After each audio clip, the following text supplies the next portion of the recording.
Conference of the United Nations on International Organization is now convened. The United States and the Soviet Union are now among the chief artisans of the new international order.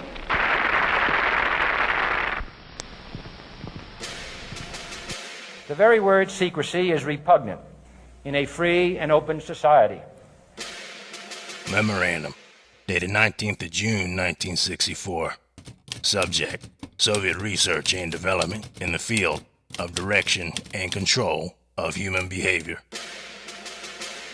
Current research indicates that the Soviets are attempting to develop a technology for controlling the development of behavioral patterns among the citizenry of the USSR in accordance with politically determined requirements of the system. And we are, as a people, inherently and historically opposed to secret societies, to secret oaths, and to secret proceedings. Shortly before his assassination, JFK had been warning about a system operating from the shadows. And there is very grave danger that an announced need for increased security will be seized upon by those anxious to expand its meaning to the very limits of official censorship and concealment. That I do not intend to permit to the extent that it's in my control. Repeating, President Kennedy has been shot by a would-be assassin in Dallas, Texas. Stay tuned to CBS News for further details. It takes more than an instant to make a real cup of coffee. Furthermore, the same technology can be applied to more sophisticated approaches to the coding of information for transmittal to the population targets in the battle for the minds of men. We must guard against the military-industrial complex. Now, in this experiment, this is the apparatus we use. Changes in behavior, changes in mental attitude. The transmitter changes the message into the signal. Did you ever consider what would have happened if any of these substances were given to, say, unwitting people? Research has become central, or by, or at the direction of the federal government. You know, up to now, I kept thinking that everything science did was good. Now I'm not so sure. We must also be alert to the equal and opposite danger that public policy could become the captive of a scientific, technological elite.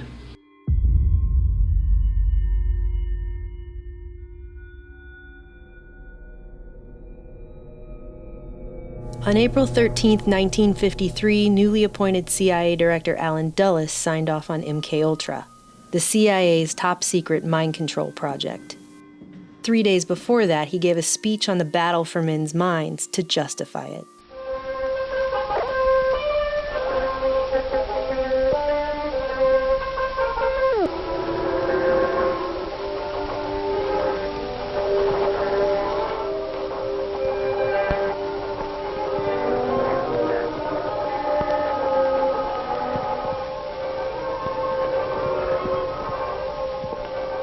For Dulles, it was a missive into a newly declared battle for the minds of men, and would come just weeks after he became CIA director, as a countermeasure to Soviet, quote, brainwashing.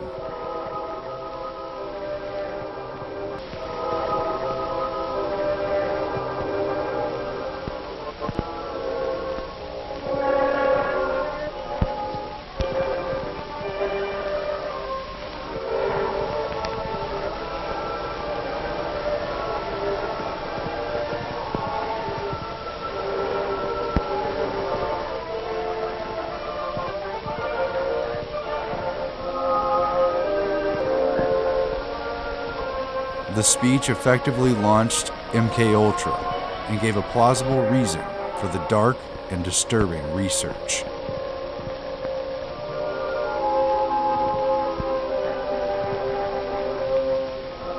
Dulles would sign the memo, creating the CIA's most notorious secret research project just 3 days later, and ironically only a few weeks after the death of Stalin, who had ruled Soviet Russia for 25 years with an iron fist.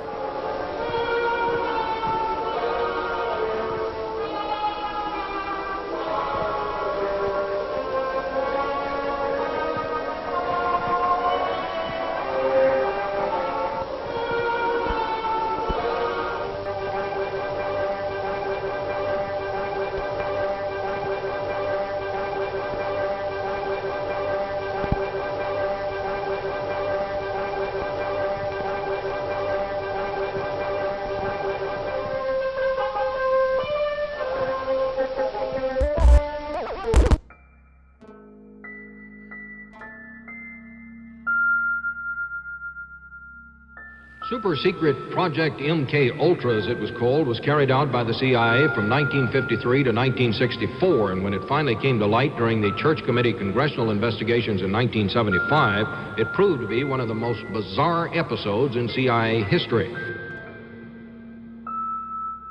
It was often dismissed as a half-cocked effort of a paranoid Cold War spy agency. The public wouldn't even learn about the project's existence until the mid-70s. NBC News has new information on mind experiments done 20 years ago without the patient's knowledge, experiments funded by the CIA. A decision was made at the highest levels of the CIA to do testing on unwitting Americans. I hope I have a reasonable moral standard. MK was a cryptogram for the Office of Technical Service under the CIA's Clandestine Science and Technology Division. The huge experimental endeavor would weaponize science and psychology under more than 140 sub-projects.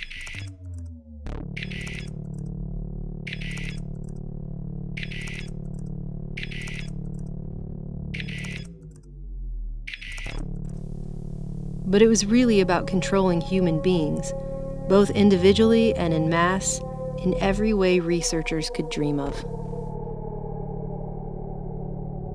The initiation of MK Ultra would weaponize the techniques explored by big science, which for many decades had been funded and promoted by the Rockefeller, Carnegie, and Ford Foundations, while the general public remains largely ignorant of the sinister experiments taking place under taxpayer funding and behind closed doors. Soviet research on the pharmacological agents producing behavioral effects has consistently lagged about 5 years behind Western research. They have been interested in such research, however, and are now pursuing research on such chemicals as LSD-25, amphetamines, tranquilizers, hypnotics, and similar materials. Among other things, investigators found the CIA had been testing the drug LSD on unsuspecting humans. One man given the drug committed suicide. The committee was never... MK Ultra would mostly be remembered for its drug experiments. I'm going to give you this cup that contains lysergic acid 100 microgram. Will you drink it? That's acid.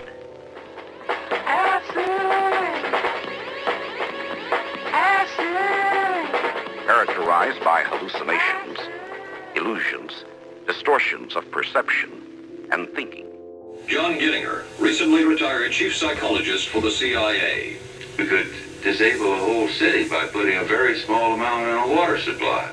Everything from prostitution studies to poisons to top secret weapons like the heart attack gun grabbed headlines with sensational accounts of the CIA's sketchy techniques. You brought with you some of those devices which would have enabled the CIA to use this poison for, we have indeed, for killing people. Good evening. The White House disclosed today that the CIA's drug testing program on unsuspecting Americans had been more extensive than the agency had admitted. CIA secretly funneled money through scores of research foundations, colleges, hospitals, and clinics including a $375,000 grant through the Geschichter Research Fund here in Washington. The complex and compartmentalized management of such a large project, through front groups and with the participation of countless agencies and institutions to carry out secret research, should be a testament to just how sophisticated and shadowy government science had become.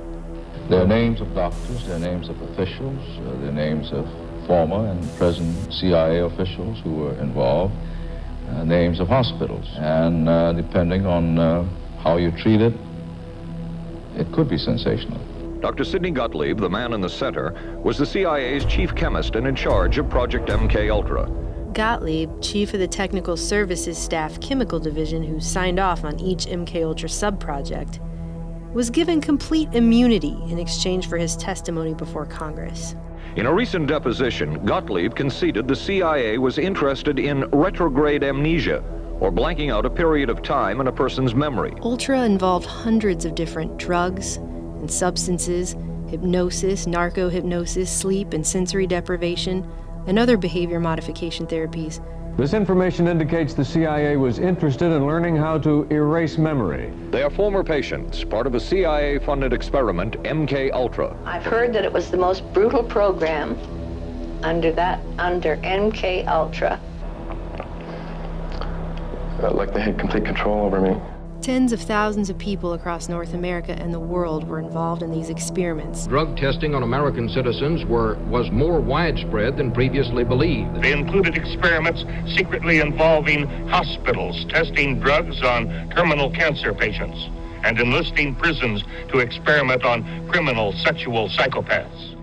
Military soldiers, civilians, inmates, hospital patients, and even children, without regard to consent. It is doubtful that any meaningful form of consent is involved in this case.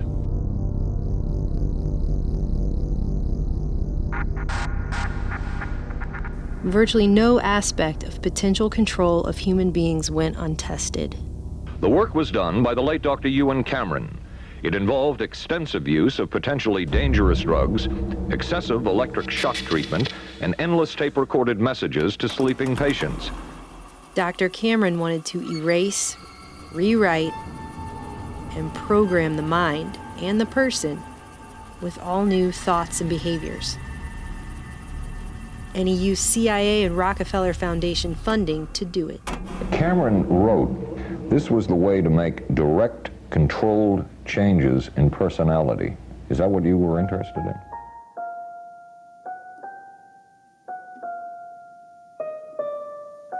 And it would say over and over again the actual words that the individual had said. And Dr.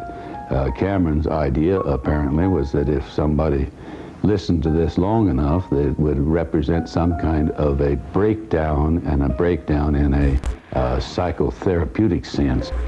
Some heard the same message 250,000 times. MK-Ultra itself had 149 sub-projects, at least that we know about. You see, in 1972, after President Nixon fired CIA Director Richard Helms, he ordered the destruction of all MK-Ultra documents. The committee was never able to determine the full scope of the program, since one-time CIA Director Richard Helms acknowledged that the program's records were destroyed in 1973 to avoid embarrassment. It's only due to a clerical error that 7 boxes of financial records were spared, which were later released via FOIA request in 1977. Because of this, the public will never fully know how far MK-Ultra truly went. As this 1952 CIA memo says, the aim is controlling an individual to the point where he will do our bidding against his will, and even against such fundamental laws of nature as self-preservation. The CIA files that were made public were referred to in testimony by participants in the project, such as Dr. Charles Geschichter and Dr. Robert Lashbrook, as, quote, boilerplates. Cover files that Dr. Geschichter noted were not worth the paper they were printed on. So while we'll never truly know the particulars of the MK-Ultra sub-projects, what we can gather from these so-called boilerplate cover files is bad enough. The CIA did have a great interest in amnesia. Subproject 23 tested the effects of certain drugs on the central nervous systems of terminally ill cancer patients. Subproject 87 talked about purification of extremely high-potency allergens with, quote, greater potentiality. Subproject 115 studied the mentally disturbed and their environment to gain further insight into influencing human behavior. Subproject 40 investigated the feasibility of aerosols to deliver various psychochemicals of interest to the CIA on non-psychotic humans. Subproject 128 tested a method of rapid hypnotic induction, while Subproject 138 involved body antennas, personal tagging, radiant energy measurement, and remote polygraphs. But the most promising means of mind control would be largely downplayed, both in the hearings and the media. Dr. McNulty says he finds it despicable for a democracy not to ask an institution if they want to be involved in such an activity. Perhaps, he added, the plus of a democracy is eventually we learn about everything. Not everything. At no time has the CIA engaged in any political activity or any intelligence activity that was not approved at the highest level.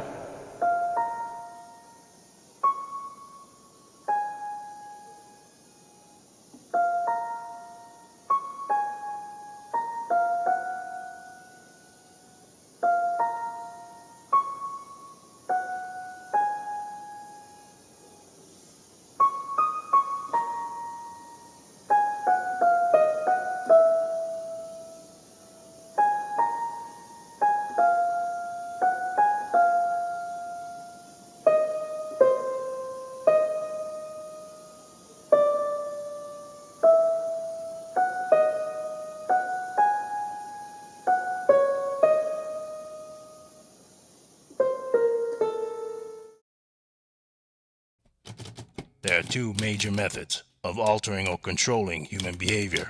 The first is psychological, the second, pharmacological. Neither method would be very effective for single individuals on a long-term basis. No trial, no jail time, no explanation beyond the CIA's need to create Manchurian candidates. Raymond, Yes, ma'am. do you see the Red Queen? Yes, ma'am. Now here's what I want you to do. Key players given immunity, and the main bad guy, Ewan Cameron, vilified in the press. Pretty convenient to scapegoat him since he died a mysterious and untimely death hiking in the Adirondacks in 1967. Even the newspapers couldn't agree on whether it was a heart attack or an accident.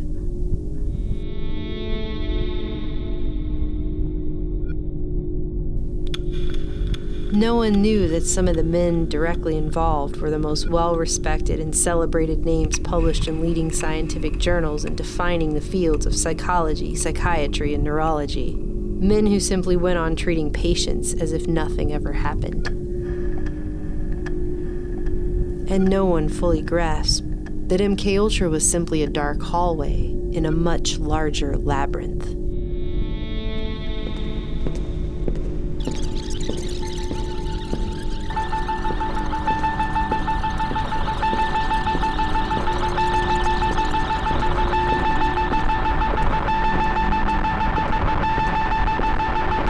Ewan Cameron didn't work in a vacuum. Alan Dulles and Ewan Cameron were acquaintances who crossed paths in their OSS days as psychology increasingly affected warfare. Cameron was on the medical panel for Nuremberg and assessed Rudolf Hess after he claimed amnesia. And that the only defect from which he is suffering is forgetfulness about what happened before he flew to England. The Rockefeller Foundation had provided more than $150,000 to establish McGill's new psychiatry department, which Cameron would head at the newly created Allen Memorial Institute, built inside of Canadian shipping magnate Sir Hugh Allen's Ravenscrag Castle, the most historically elite building in Montreal. Cameron would draw from his distinguished colleagues at McGill. Using sensory deprivation, electroshock treatment, deep sleep therapy, and tape loops to erase memories and break down personalities. In a paper published in the 1956 American Journal of Psychiatry, Cameron referred to the technique he called psychic driving as, quote, analogous to the breakdown of the individual under continuous interrogation. Seeking recognition, Cameron hoped to earn a Nobel Prize for automating psychiatry. Only 3 sources were cited in his work, the first being himself and another being Donald Hebb.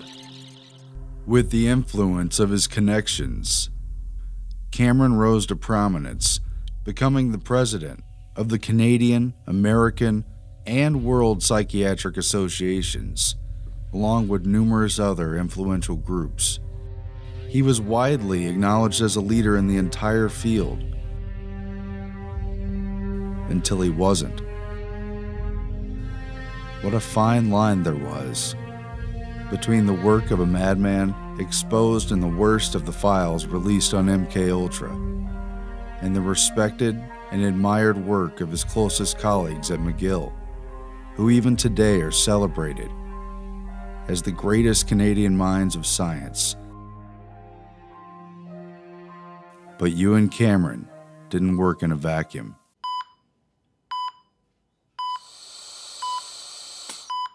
Stimulation at point 2, sensation in thumb and index finger, quivering, tingling. Point 3. I hear voices.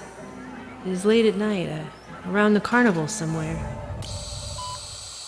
1934, Montreal, Canada, McGill University. Dr. Wilder Penfield had already mapped out much of the cerebral cortex by placing electrodes on the brains of his epileptic patients. Point 4. Some sort of traveling circus. I just saw lots of big wagons that they used to haul animals in. The Rockefeller Foundation spent more than $1.25 million to create McGill's Montreal Neurological Institute and recruited Penfield to head it after ruling out basing his controversial research in New York.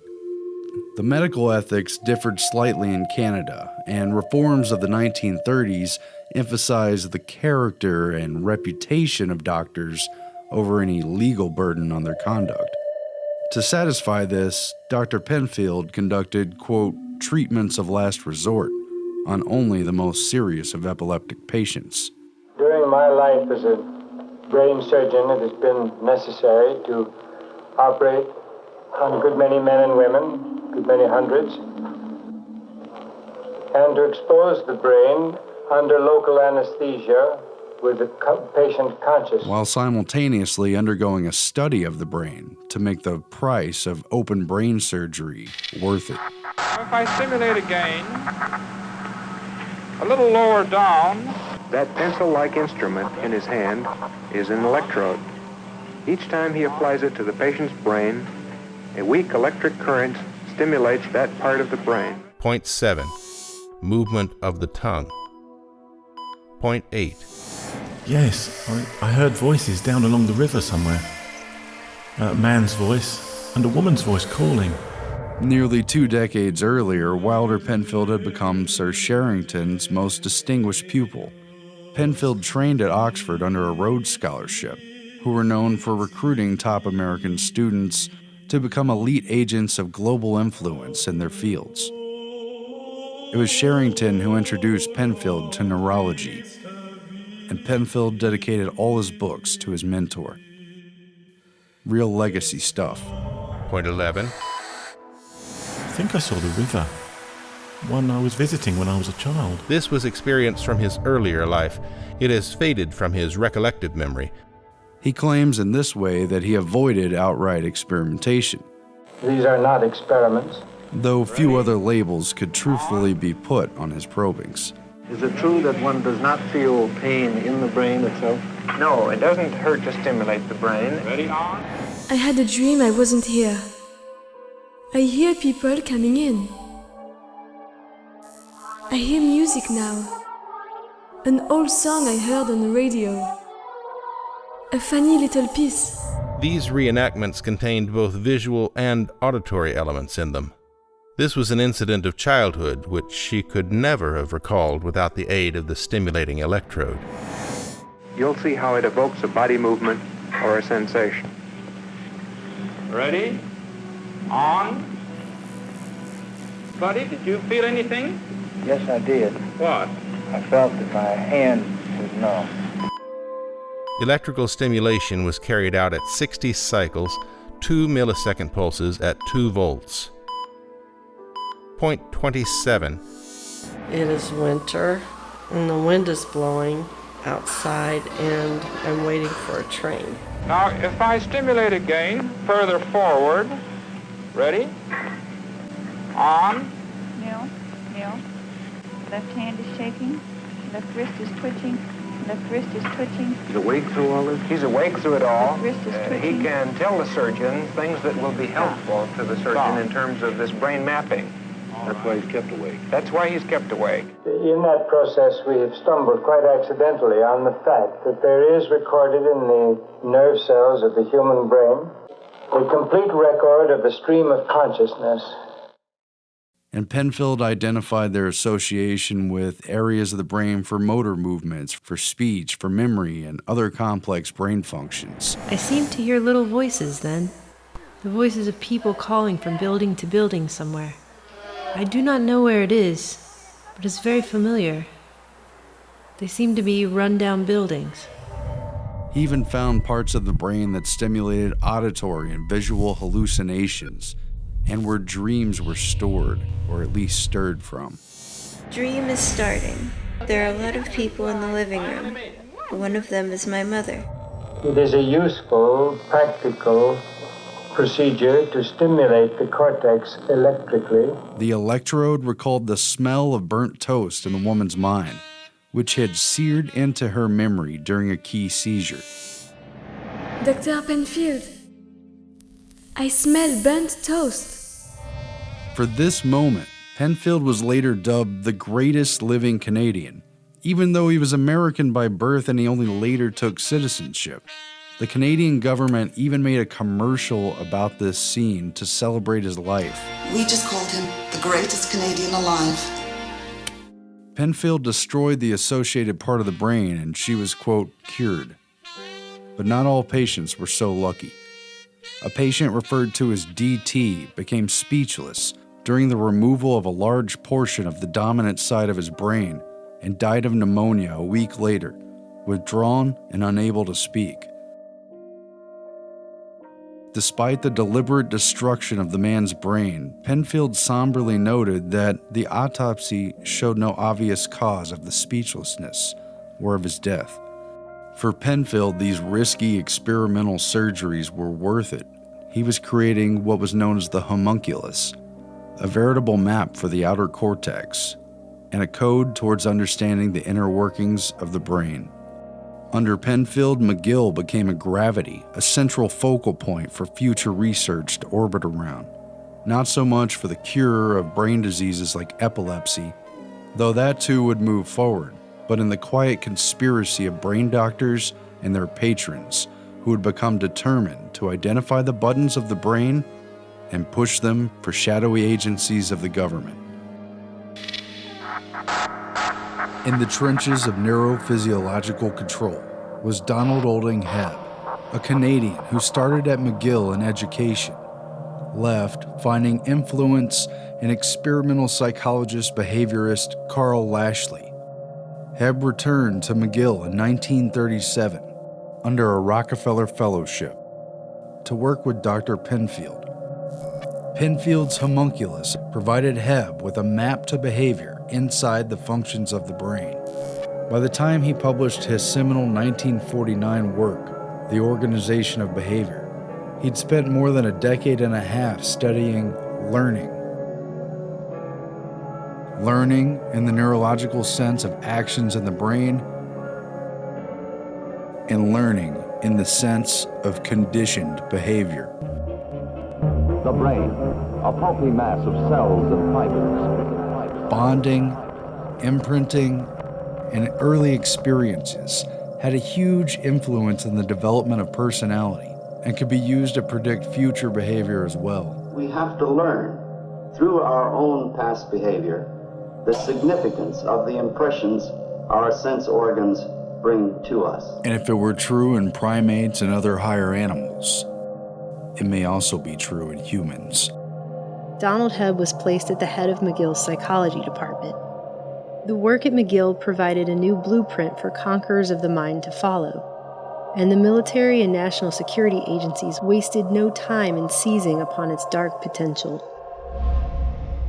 In June 1951, a clandestine meeting on MKUltra precursor projects Bluebird and Artichoke was convened at the Ritz-Carlton Hotel in Montreal to coordinate what else? Mind control research. Professor Donald Hebb, who had been secretly placed at the head of behavioral research for Canada's Defense Research Board, was a key participant, along with 2 Americans identified in meeting notes simply as CIA. Dr. Hebb provided an approach to the military application of confessions, interrogations, and the use of psychological coercion to change one's beliefs and values that was based around sensory deprivation, the simplest path to intervention in an individual mind. Hebb proposed that, quote, cutting off all sensory stimulation, the individual could be led into a situation whereby ideas, etc. might be implanted, that a mind plucked from reality through shutting off the senses could be easily softened, remolded, or even shattered. The psychological aspects of behavior control would include not only conditioning by repetition and training, but such things as hypnosis, deprivation, isolation, manipulation of guilt feelings, subtle or overt threats, social pressure, and so on. Tests are being conducted in Canada. He quickly received ample funding from the Canadian government, a CIA front group, and foundations like the Rockefeller and Ford Foundations to test out his sensory deprivation theories on graduate student volunteers at McGill. Looks to me like he's been in an accident. No, this is an experiment that took place at McGill University. Students volunteered to participate in this study of human behavior under extreme and prolonged monotony. They were isolated and immobilized in a small lit cubicle, their arms placed in large cardboard tubes up to the fingertips, with light diffusing goggles placed over their eyes. The little rooms were soundproof except for constant white noise generated by a small air conditioner.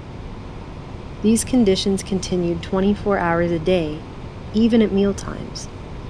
It didn't take long for the subjects in Hebb's black box to break down. With Hebb writing of one man, the subject's very identity had begun to disintegrate. The extreme sensory deprivation of Hebb's experiment proved blatantly devastating. Few of the volunteers could take it for more than 2 or 3 days. It was impossible for most of these students to take it for more than 24 or 48 hours. At least 4 participants in Hebb's experiment openly referred to it as torture. The monotony from a lack of sensory stimulation amounted to much more than mere boredom. It unveiled a mind that lost complete touch with reality when it fell out of contact with it. The psychologist D.O. Hebb and his associates who conducted these experiments found that deprived of ordinary, everyday sensory experiences, the subjects began to lose touch with reality. Dr. Hebb discovered a clear threshold at which a man's mind, any mind, would break down within a matter of days. Many participants hallucinated within just 48 hours. Those who stuck it out began to see things, hear things. Some felt their heads had become disconnected from their body. Others felt they had 2 bodies. One claimed he saw purposeful squirrels marching with sacks over their shoulders, while another claimed he'd been attacked by pellets fired from a miniature rocket ship. Hebb and his researchers concluded a changing sensory environment seems essential for human beings, noting that without it, a major breakdown in thought processes akin to a psychotic break could be quickly achieved in just a few simple, inexpensive steps.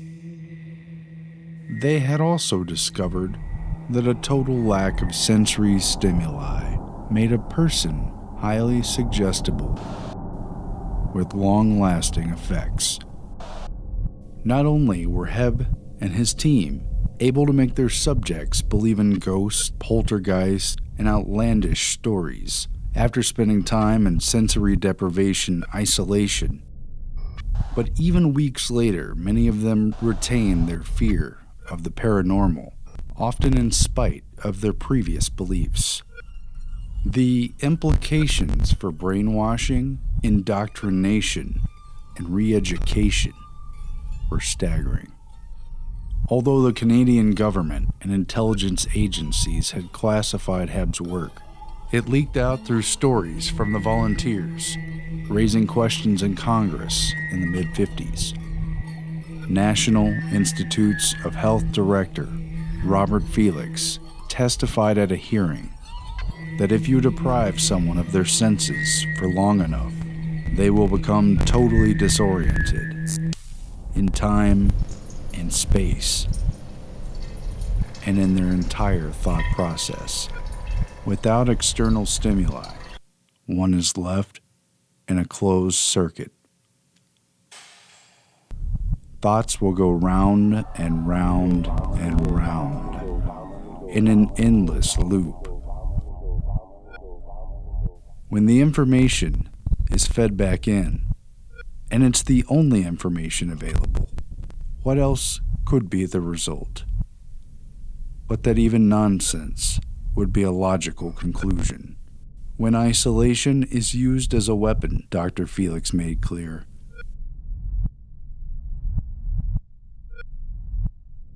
anyone could be broken down by this technique.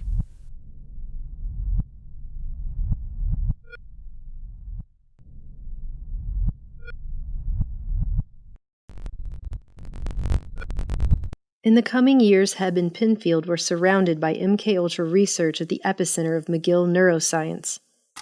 The two trained numerous acolytes who would spread their influence in the field across the globe. One of them was Dr. Maitland Baldwin, a protege of Hebb and Penfield's who also studied removal of the brain at McGill. Baldwin was known for his bizarre monkey experimentation, which involved giving LSD to monkeys after surgically removing portions of their brains. He also transplanted the head of one monkey onto the body of another, that kind of stuff. He not only continued Hebb's sensory deprivation experiments, but pushed them much, much farther, although he admitted that anything beyond 2 days would likely cause irreparable psychological damage, something Baldwin discovered while at the National Institute of Mental Health, when he placed an Army volunteer in a specially designed box and witnessed the man break down into heart-rending sobs before kicking his way out after just 40 hours. Baldwin felt certain that the cruel yet simple technique of sensory deprivation could break anybody. Regardless, authors Alfred McCoy, John Marks, and others have reported that Baldwin was quite willing to do terminal-type experiments in this area if the CIA would provide him with expendable subjects. History claims it was actually the CIA who declared Baldwin's proposal as immoral and inhumane. I hope I have a reasonable moral standard. Stopping it before he could begin, so he went ahead with monkeys instead. The results of his research remain classified to this day. Hebb had refused to go further in the interrogation experiments, and his funding was cut a year later. Hebb wrote to the Canadian Defense Board, expressing his frustration at doing the thankless work for the CIA while his research was suppressed and not allowed to be published. While the CIA turned to Hebb's colleague at McGill, Ewan Cameron, to continue the experimentation that Hebb had begun. Author Alfred McCoy claims that a lawsuit forced the Canadian government to admit Hebb's close ties with the CIA, including a 1963 briefing that coincided with the release of the agency's Kubark Manual, the counterintelligence interrogation and psychological torture manual based largely on Hebb's findings, in addition to granting Hebb a special CIA security clearance in 1964. Ultimately, Hebb, a respected university figure, was willing to go only so far with his debilitating research.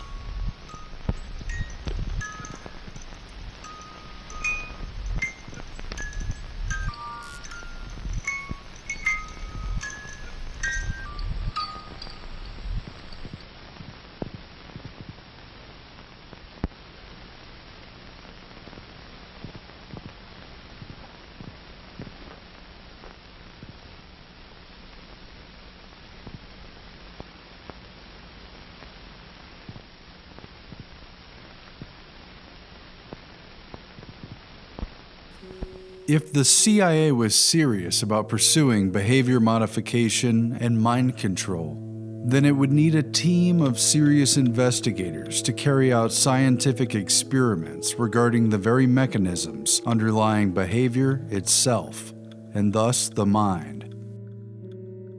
And the essential question, is man programmable like a machine? Like a machine? Like a machine? In watching an electronic data processing system in operation, you are struck by how few people are involved. This impression is misleading. There are more people behind the scenes than first meets the eye. During the early 1950s, Dr. Hebb had taken part in the CIA's top-secret Project Bluebird, which aimed to develop techniques to get people to, quote, sing like a bluebird, even against their own will. As experimentation continued, Bluebird quickly evolved into Project Artichoke, which in turn evolved into what would become MKUltra, and subsequent covert projects thereafter. But covert, organized scientific research had already begun years earlier under the auspices of government committees and private foundations leading up to World War II. Early on, a number of social scientists, psychiatrists, and psychologists were tapped for the Presidential Advisory Committee for National Morale in order to advise the government and military on psychological warfare in anticipation of America's entrance into the war. The Morale Committee conducted in-depth research, much of it classified, into psychological operations and countering enemy propaganda, while ensuring the American public's support for the war through domestic propaganda. The committee also proposed secret research into methods of enhanced interrogation that could be used to make people talk against their will. Channeled through the Office of the Coordinator of Information is what came to be known as the TD, or Truth Drug Project. The Office of the Coordinator of Information would soon merge into the science-based Office of Strategic Services, or OSS, the clandestine wartime precursor to the CIA. These early truth drug experiments would be carried out in secret, but apparently with little success, under the cover that the OSS was attempting to find a cure for shell shock. Some of the newer trends in the USSR are as follows. A. The adoption of a multidisciplinary approach, integrating biological, social, and physical mathematical research in attempts to better understand and eventually to control human behavior in a manner consonant with national plans. But the computer continuously and instantly solves the problem and sends the answer to the guns as train and elevation orders. In May 1942, just a few weeks before the OSS was officially created, a small invitation-only meeting was held on, quote, cerebral inhibition that would change everything. It centered around two topics, hypnosis and the conditioned reflex. The Josiah Macy Jr. Foundation, a private philanthropy tied to the Rockefeller oil empire and later outed as a CIA front during the MKUltra revelations in the 1970s, would host the meeting. Macy's Foundation president and neurologist Frank Fremont Smith, well connected to an inner core of elite scientific operatives, brought together a cross-disciplinary panel of ranking academics deeply meshed within both the scientific agenda of the major private foundations and the wartime intelligence effort to weaponize science in light of technological advances. Off the record, these people would discuss what could be done about the problem.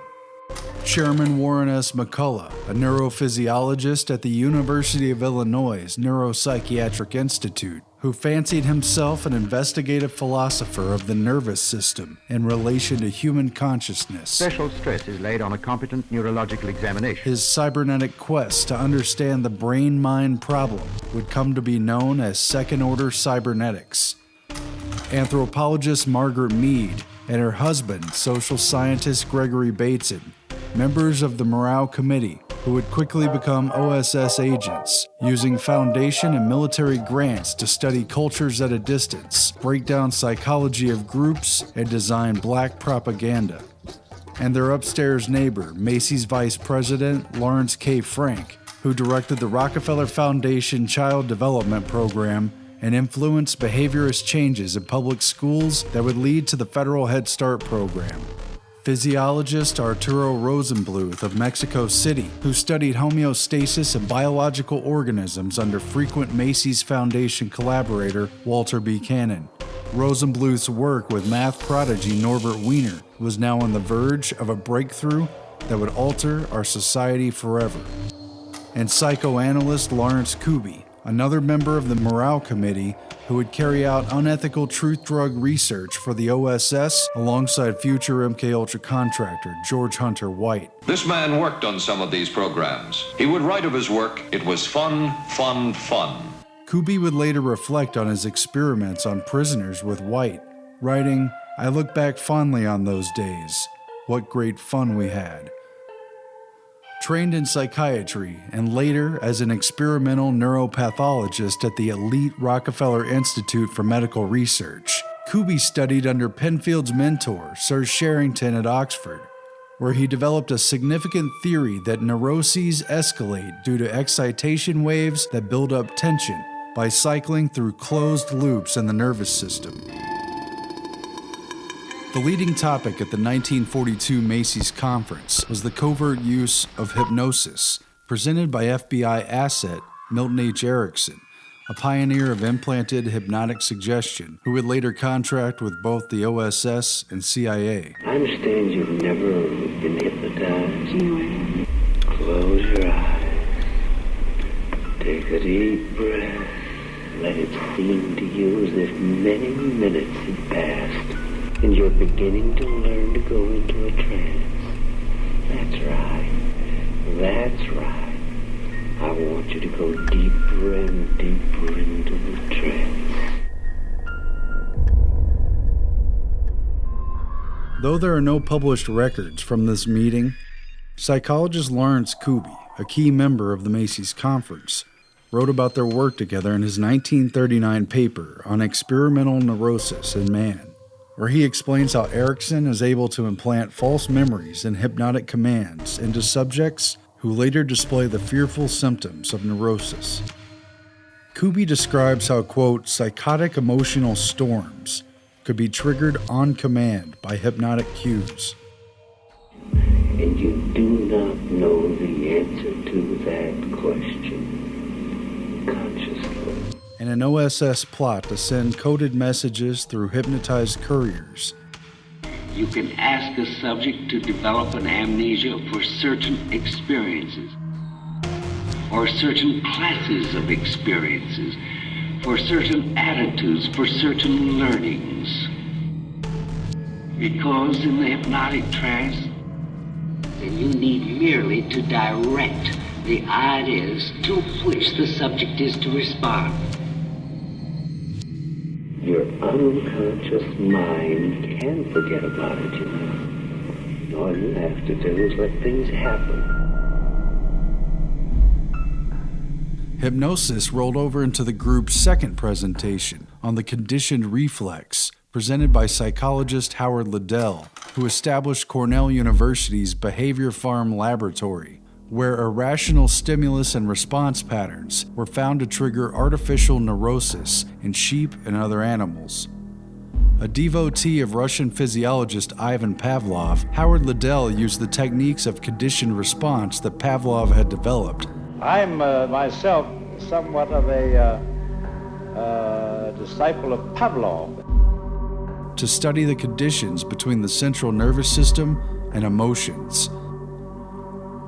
These experiments proved that motivations like hunger could be exploited, and the psychological response to stimulus, whether pain, fear, or reward, could be gamed to create experimentally induced neuroses, which is little different than torture. Like other Macy's attendees, Liddell had been recruited by the National Research Council, which had, with Macy's Foundation funding, formed a number of emergency committees, including a division of anthropology and psychology. It was in this spirit of marrying science and research to efforts in espionage that the meeting commenced. entangled in the secrecy and urgency of the war. If you are working in a defense-related area, your plant must be a strong island of vigilance amid the potential security threats on every spot in our nation's defense against the spy. But the most important conversation happened in the lunchroom when Arturo Rosenbluth told the other attendees about his work with math genius Norbert Wiener on so-called teleology and goal-seeking devices. As it turned out, the behavior of organisms and machines could be neatly and simply modeled around the feedback loop. Margaret Mead was so riveted that she chipped a tooth, though she didn't realize it until later. She said, recalling the meeting, it was 1942. When you really had the design of what needed to be done. Its members dispersed to tend to their roles of wartime scientific research, but the Macy's group would not end there. 10 more Macy's conferences were planned on what the group informally called the Man-Machine Project, a new science of control based largely on Norbert Wiener's work. During the First World War, Norbert Wiener studied artillery fire as a soldier and math expert with what was then primitive equipment. 1 to 4 bursts move along the course of your plane, keeping pace with you as the fire control instruments supply predicted firing data constantly. The target sighted, direction, angular height, and altitude readings are taken at several points along its course. By World War II, Norbert Wiener had automated anti-aircraft artillery fire, along with his partner, electrical engineer Julian Bigelow. The anti-aircraft gunner cannot rely on dead reckoning. His leading must be a careful mathematical calculation. It was one of the outstanding achievements of the war, improving accuracy to a science. Whether tracked by optical sight or by radar, the information is fed by electric cable to a director. And we now have the basic elements of a differential. This mechanical quiz kit digests the data and automatically computes the right lead. The other 2 parts then are inputs. The sum is 6 inches. It used automatic tracking systems that would make decisions or adjustments based on the feedback of changes in course, speed, or wind. So they will fire not at where the target is now, but at where it will be. It was all negative feedback, really. The calculus of the space of what hadn't quite happened yet, like a duck hunter. Wiener's goal-seeking machines would lead the target and time the intersection of the bird and the shot. The potential maneuvers are weighed and considered, then done or not done, like an arm extended to reach for a glass, moving exactly the distance needed in order to grasp it. Intricate activity in the nervous system carries out muscle contractions or muscle inhibitions countless times over, keeping the body on track to grab the water that the mind wants to drink. What if the brain worked like a computer? If so, could it be decoded and reprogrammed? You could see from this that if you knew when to make changes and what changes to make, you could continuously defeat the predictions.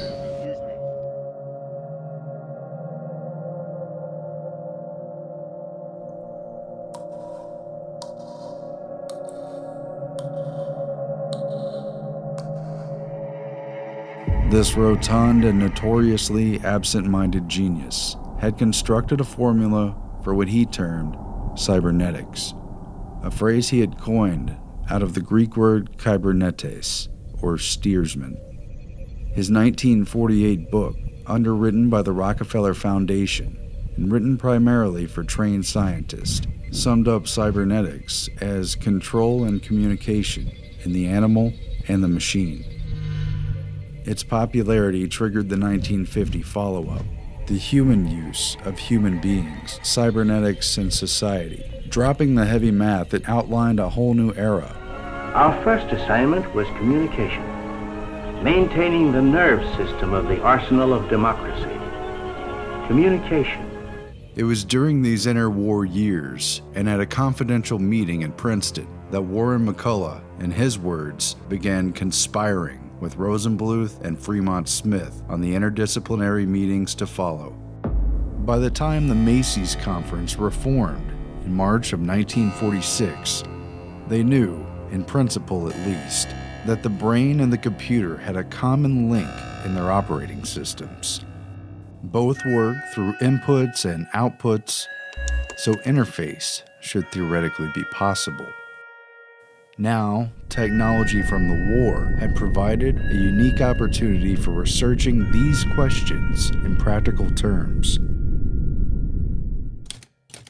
The outstanding feature, in addition to the interdisciplinary approach, is a new concern for mathematical approaches to an understanding of behavior. Particularly notable are attempts to use modern information theory, automata theory, and feedback concepts in interpreting the mechanisms by which the second signal system, i.e., speech and associated phenomena, affect human behavior. The first official Macy's Cybernetics Conference was held in March 1946, just a few months before the passage of the National Mental Health Act, which gave the federal government a new mandate, not just to treat, but prevent mental illness, establishing the National Institute of Mental Health. Known during the first 6 meetings by the longer title, Circular Causal and Feedback Mechanisms in Biological and Social Systems, these cybernetic conferences combine the innovators of the physical and biological sciences with those of the psychological and social sciences to tackle the, quote, comprehensive study of man. Thus, the core Macy's group expanded to include Norbert Wiener, an MIT mathematics professor and child prodigy who earned his PhD from Harvard at age 17 and studied under mathematician and political philosopher Lord Bertrand Russell, author of the seminal book establishing the modern rules of logic. John von Neumann, the Hungarian émigré and member of the Manhattan Project, who had become a pioneer of the digital computer, The electronic computer. and who used game theory to analyze Cold War strategic thinking. MIT mathematician Walter Pitts, Mathematics has been called the one universal language of mankind. who was self-taught in logic and co-authored several key papers on brain modeling with Warren McCullough.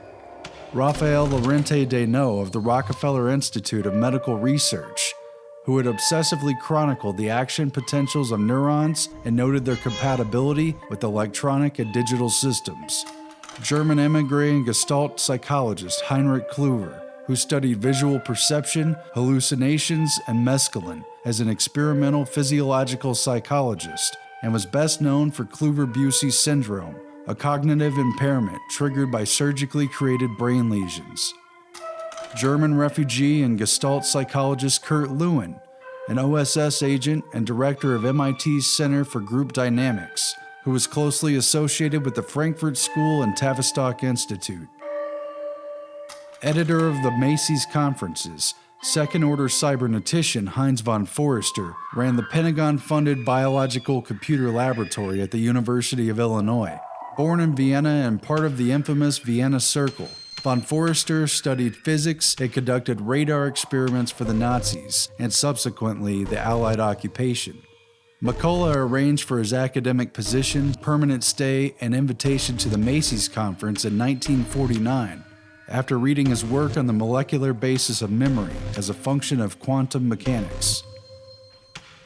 Along with these key participants were about a dozen other core members, as well as a handful of invited guests drawn from key positions of expertise. Macy's guests included OSS and CIA asset psychiatrist Harold Abramson, who worked on top-secret chemical warfare projects at Fort Detrick, some of which were co-sponsored by the Macy's Foundation itself, and who had run multiple MKUltra projects involving LSD experimentation. Dr. Abramson is also known for introducing LSD to many of the Macy's conference attendees, including Macy's president Frank Fremont Smith and Gregory Bateson. That's acid. The attendees gathered together for 2 days at the Beekman Hotel, today a white-glove luxury condominium on the Upper East Side of Manhattan.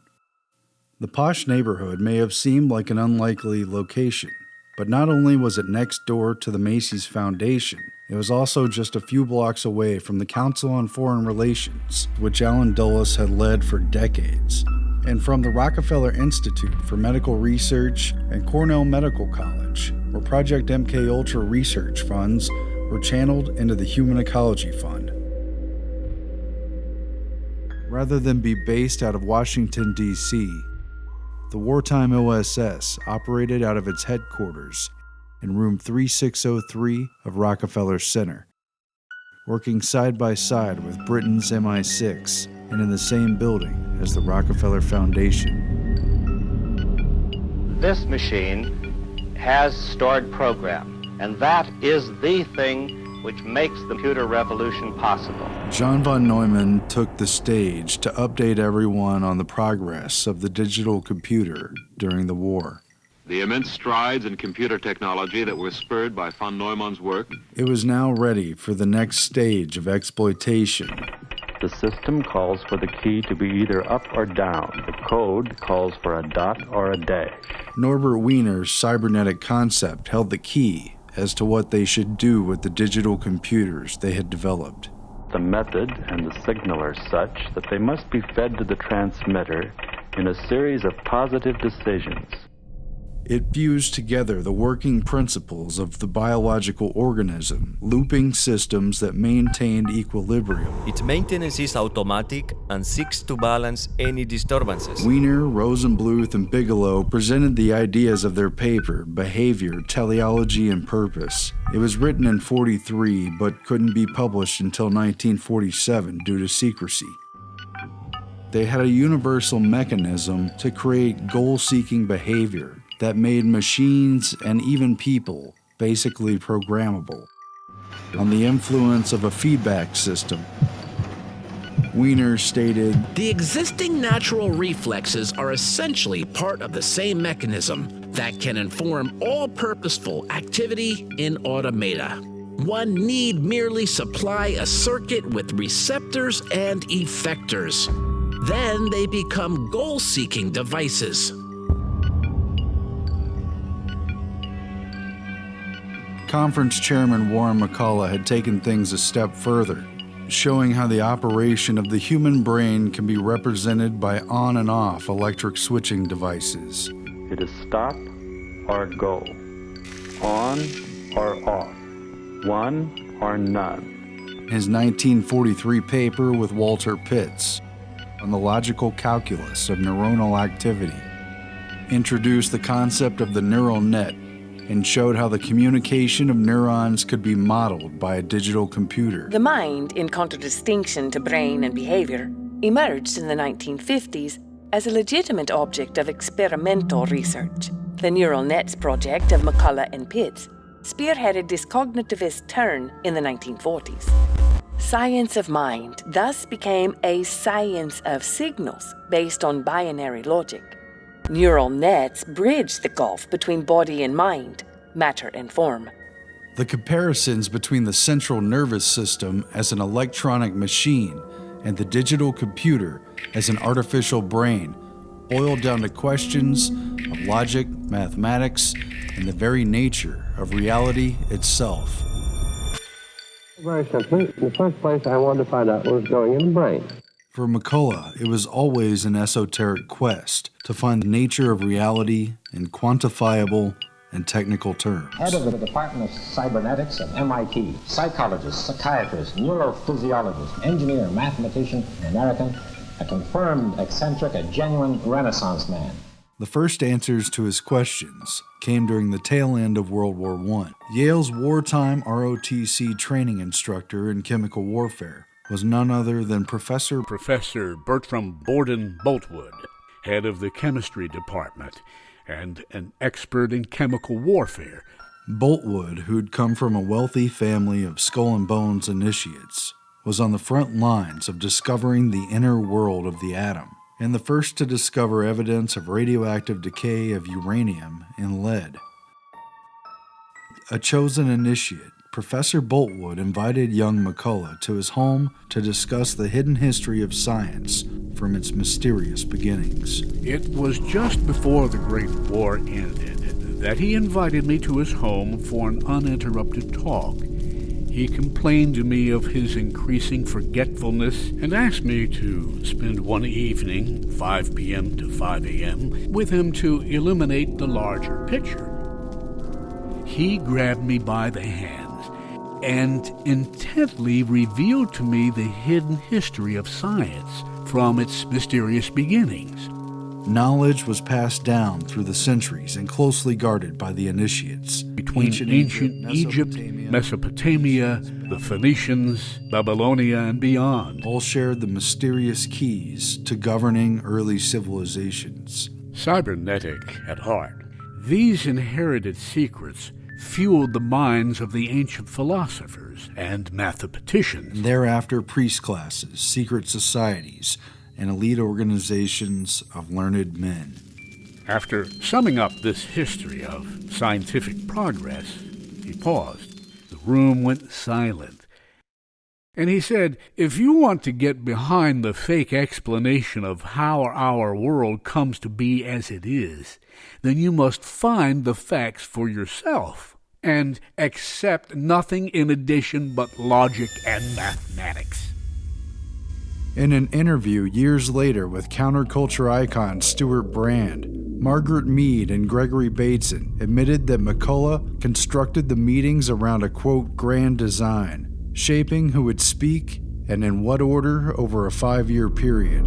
When Brand asked Bateson what McCullough's grand strategy was, Bateson simply replied, "Who knows?" What was the common code between the communication of the nervous system and the computer's binary processing language? They wanted to show the effect of the physical world on the mind in statistical terms with data. Input, output. Eventually, all the entities will sync to the dominant, whichever is making the most accurate and reliable long-term decisions, whoever is setting the pace and the trends, which could carry out any number of simultaneous calculations and feed back into the mental loop.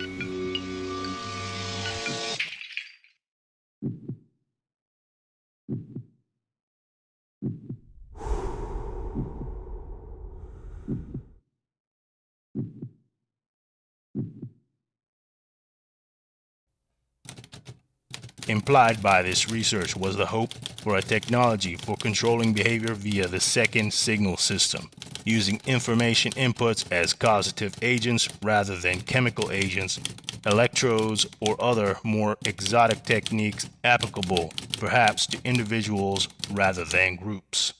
See, this new trend, observed in the early post-Stalin period, continues. By 1960, the word cybernetics was used by the Soviets to designate this new trend. This new science is considered by some as the key to understanding the human brain and the product of its functioning, psychic activity and personality, to the development of means for controlling it, and to ways for molding the character of the new communist man. The airborne computer is no longer a theory, nor an experiment. It's a fact. Tested, functioning, practical, and restricted. It has gone into production under the label BRAIN. Macy's was meshing the power of language, communication, and the symbolic exchange of information with the biological modes of control, sowing seeds in 1,000 directions. A psychologist was involved in this experiment, along with a biophysicist and a physiologist. This was the birth of personal computers, robotics, satellites, and artificial intelligence. From the very beginning, models created in the digital computer of the brain were also inversely symbolic of the mechanization of the mind, which might one day be conquered one neuron at a time. As he finds the correct path, he registers the information in his memory. Theseus is an electrically controlled mouse. He has the ability to solve problems by trial and error means and then remember the solution. And something perhaps akin to a brain. counterpart to Macy's. The Ratio Club was formed in 1949 in the UK. McCullough gave the keynote at the first meeting. Alan Turing, W. Ross Ashby, Gray Walter, and Donald McKay were among its most important members. Now meet Dr. Gray Walter of Bristol. His mechanical tortoise has an electronic brain which functions like the human mind, sensitive to both light and touch. Dr. Walter says that his electronic toys work exactly as though they have a simple 2-cell nervous system, and that with more cells they could do many more tricks. But Gray Walter was more deeply involved in the study of brainwave activity itself. Present-day radio and television techniques afford an opportunity to probe into the brain. Mapping the relaxed states of mind characterized by alpha waves, and Walter was the first to experimentally produce changes in brain waves through the use of flickering light. Now I'm going to flash a bright light at you. Keep your eyes closed, and please try not to move. That's good. Gray Walter had also worked closely with Norbert Wiener, introducing him in the early 30s to the then mysterious field of brainwave interpretation. For each stimulus to a sense organ starts not one, but a train of impulses which are easily followed electrically with a cathode ray or other oscillograph. The discussion began at von Neumann's request, a conversation about consciousness as to whether there is an anatomical substrate for what has everybody knowing things. Von Bonnen held it was probably not cerebral cortex that determined awareness, but more likely something in the midbrain, and I suggested the importance of the thalamus. Fremont Smith went into the different degrees of consciousness from full attention through twilight states to sleep and hysterical amnesias. Molly Hauer described the stimulation of the cortex she witnessed under Dr. Penfield, which did not disturb the patients, yet threw them into a panic when stimulation caused vocalization resembling speech. The distinction between consciousness and awareness. Members of the Macy's conferences, including Frank Fremont Smith, Margaret Mead, Clyde Kluckholm, Henry W. Brosen, and Molly Harwood, also sat on the governing board of the International Committee on Mental Hygiene. Oh my God. Oh no, don't let them take me in there. Headed by John Rawlings Rees, creator of the Rockefeller Foundation-funded Tavistock Institute and the British Army's chief psych warfare expert during World War II. Mental hygiene went global, and a massive conference was convened in London in 1948. Can serve as a springboard for more meaningful discussion and think about the nature of the problem. To mold the post-war New World man, starting inside his own head. Because it enables the individual to fit into an orderly system. Being a member of an organized group offers a basis for emotional stability to every man. Heavily funded by the British and American governments and the private philanthropic foundations, it almost seemed like a global Manhattan Project for the mind was kicking off. But we all have our problems. You've got to pull yourself together, and this will all work out all right. It culminated in a report authored by the Cybernetics Conference members, Lawrence Frank and Margaret Mead, and was titled Mental Health and World Citizenship, which focused on the modifiability of man and all of his social institutions. They come from all sorts of homes, these patients, all kinds of backgrounds. But somewhere along the line, life became too much for them. Political, economic, legal, and religious. His family, his school, and his workplace. How wrong I was. Or no, not wrong, sick. And now that I'm well again, I can't help feeling just a little sad, the way you always do. In order to influence and change the world's behavior, one human being at a time. It stated, quote, "The sciences of man offer the hope of a new approach to the problem of war and a world community, and it is the ultimate goal of mental health to help men to live with their fellows in one world, so that men can live together in peace with each other." Reinforced shock treatment, help Fred to draw away from his feelings of antagonism and suspicion and move closer to reality. Because of this, they determined, quote, the goal of mental health has been enlarged from a concern about the development of healthy personalities to the larger task of creating a healthy society. But whatever the mode of treatment, it's essential that it be supplemented by an atmosphere of security and calm. The effective hospital must always serve as a refuge for its patients, a place where they can live quietly during that period of reorientation in which they learn how to achieve a better adjustment to the world outside. Out of the conference, a supposedly scientific World Federation of Mental Health was established. John Rawlings Rees left the Tavistock Institute to become its first president, a seat that both Fremont Smith and Mead would later fill as well. The group's motto, borrowed from the UNESCO Constitution, was, quote, since wars begin in the minds of men, it is in the minds of men that the defenses of peace must be constructed. The problem became one of communication between man and machine, between machine and machine, between machine and man. There was a large military presence at the Macy's cybernetic meetings. Perhaps not surprising given how many contracts its core members had with Naval, Air Force, and Army research, all of which were later exposed as routine fronts for CIA endeavors. These meetings bring together field representatives, simulation data people with their background of environmental information, and military personnel, the ultimate users of the programs. The Office of Naval Research had its own branch for investigating physiological psychology, basically another name for cybernetics. Man, which we have put in between two already known machines. Man is a predictor and says, I shall continue to do whatever my last solution predicted will be right, so long as no detectable difference arises. I'm very curious to know just how far we can push this human operator. Would you please describe? In which part of the brain should they screw the spark plug? So we have the human operator surrounded on both sides by very precisely known mechanisms, and the question comes up, what kind of a machine have we placed in the middle? What kind of a machine is man?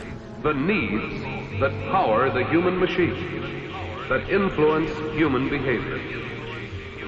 Let's take a man. Any man.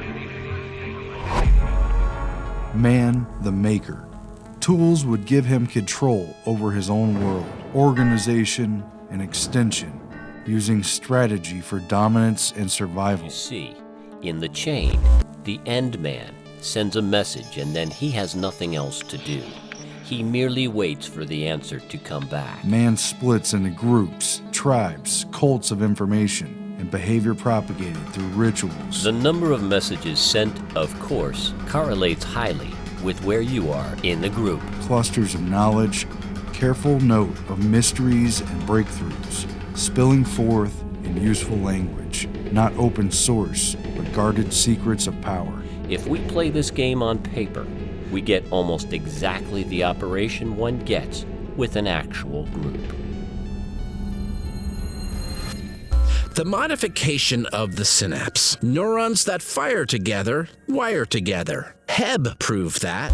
I would like to follow that remark. When we were talking this morning, von Neumann was saying that the brain could not be an analog calculating machine, but must be a digital one. A machine with an analogic part and a digital part.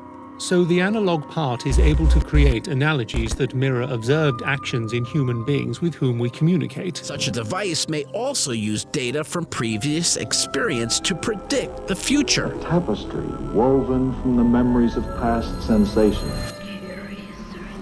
What iron are you small? I can't tell where this is Depends going. on where you walk to. Curiouser and curiouser. What kind of place is this? What I see when I look at you is, in fact, my image of you. Or you see your image of me. The how of using our senses is a deeply concealed body of knowledge.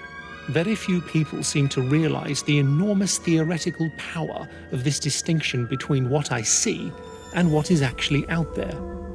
Most assume that they see what they look at, but the map is not the territory. What gets from the territory to the map, i.e., from the outside world to the brain, is news of difference, motion for instance. If there is no difference in the territory, there's nothing to say on the map.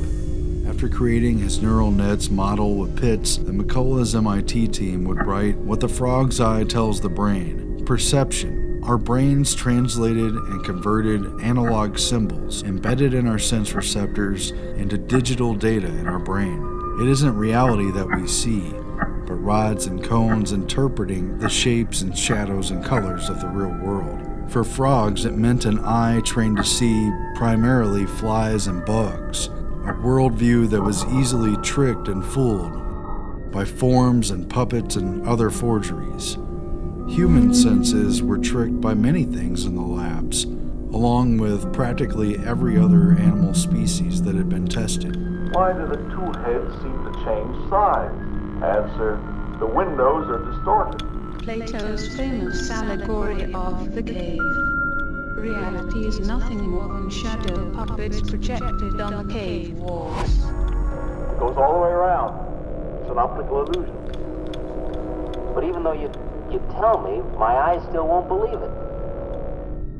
When you run circles around the military's technologically driven future, the nerves of the Army and Navy and Air Force, the communication networks of signals and intercepts of planes, tanks, boats, missiles, and torpedoes, when you run circles around the whole of human society and its various cycles of influence and modification, and when you run circles around the individual, circles around the problem of the machine and man himself. And once you go around and around the problem of feedback and the cycles of behavior, the responses of Pavlovian conditioning, perception, and reality, in the end, the whole of man can be controlled through his dependence on his environment.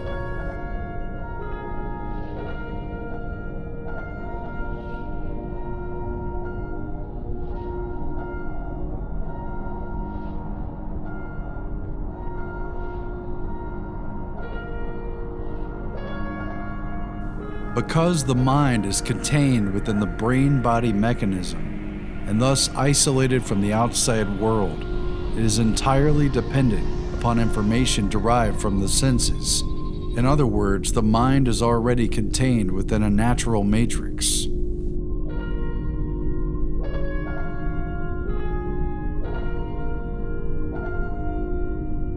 Focused on communication, their main purpose of indicating to what extent science suffers from the babble of its many tongues, and hence how necessary it is for us to learn to speak again to one another.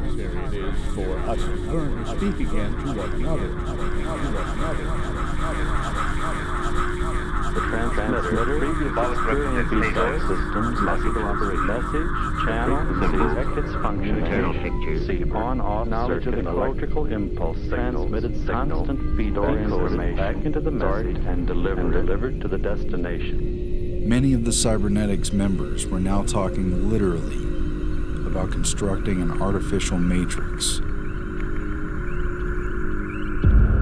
A matrix is supposed to give birth, not receive. And yet what I want to talk about is very definitely the birth of a matrix.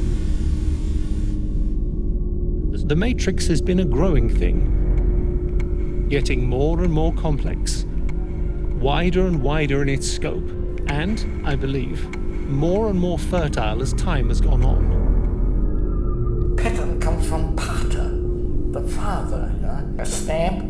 Then the papa is making again and again children of himself. What is a complementary to pattern?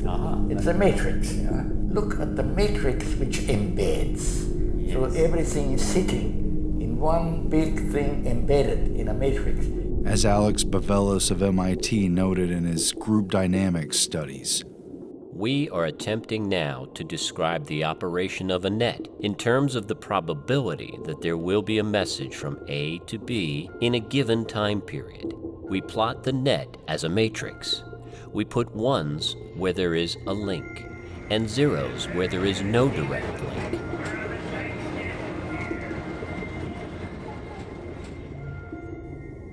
At stake was the unveiling of an entirely new paradigm, one which encompassed a holistic view of control that could potentially govern the world and the mind. The system they came up with required that individuals and society be placed in a common communications network. The eye of the beholder sees a strange new technology. It all centered around man-computer symbiosis. Things are going to be considerably better for a lot of people when and if we ever get changed over to an essentially electronic base. As this network evolved, the internet developed into an artificial nervous system. Like other Macy's attendees, J.C.R. Licklider had been activated by wartime research. His experiments in modeling the human brain with psychoacoustic factors at Harvard overlapped with secretive contract work that revolved around how the human nervous system reacted to electronic stimuli. Behavior tied to appetite was couched in the same terms as that for self-steering torpedoes and self-training guns. Like so many computers, machines, and other controllable factors, man could be placed in a technical loop and his behavior modified. Yes, I see. Do go on. A psychologist and computer scientist, Licklider embodied the connection between cybernetics and Cold War air defense, which was largely based out of Boston and MIT.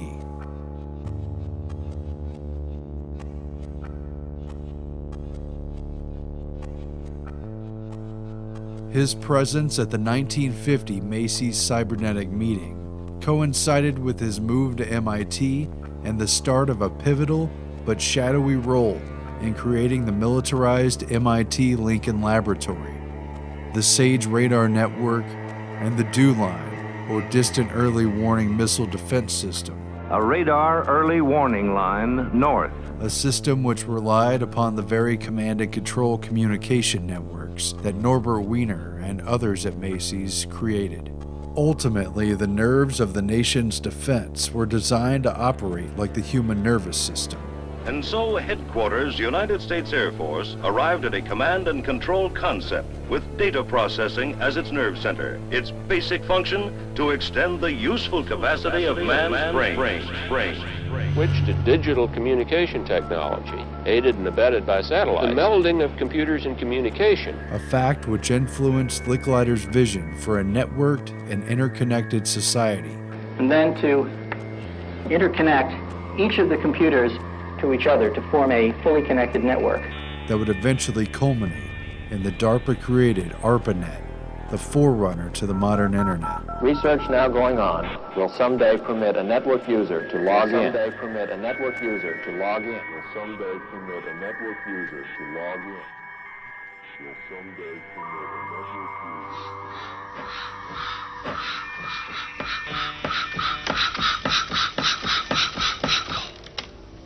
The important thing to realize about systems is how they are controlled.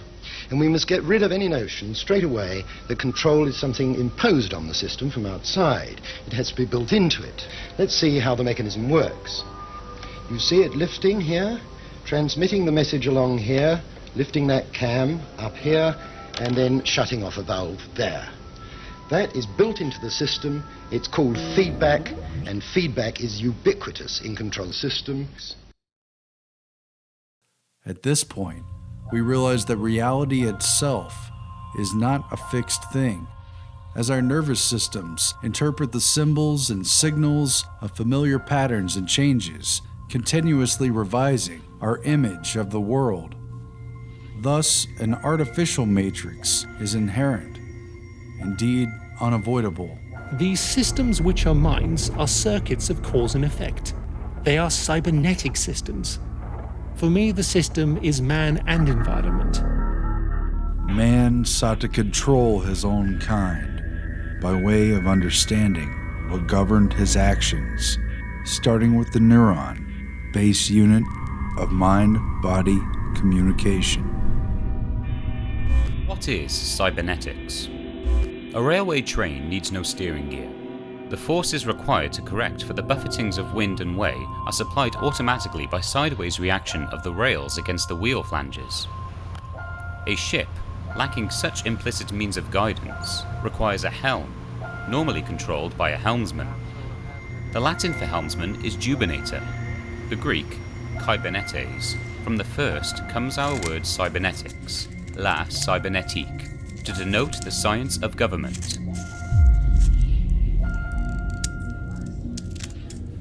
In the end, cybernetic modification of the human being makes information and its communication the key to control, making reality itself malleable, and our interaction with the technology at hand has created its own feedback derived from our interpreted reality. The world about us is accessible only through a nervous system, and that our information concerning it is confined to what limited information the nervous system can transmit. As this technology captures, measures, and analyzes the world around us, man is programmed and reprogrammed through continuous updates provided by this intermediary. And conditioning comes with it, along with new reflexes.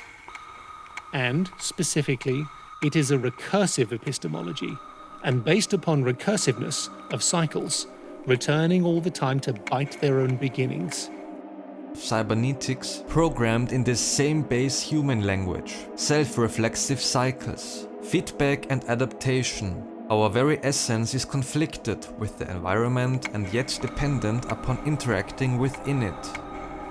Yet the old worm Ouroboros is an odd worm, who conceals not only his recursive nature, but also the implications of recursiveness. The Ouroboros ist das perfekte Symbol für Kybernetik.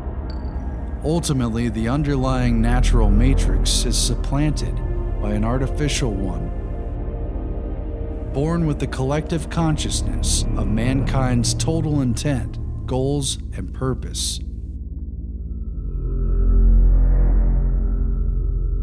Ultimately, they found that programming was easy enough anyway. The science of cybernetics would reveal to the CIA, or any serious agency making inquiries, that although the mind itself could not be directly controlled, it was in essence malleable due to its reliance upon physical sense data and man's unique ability to comprehend language and to talk.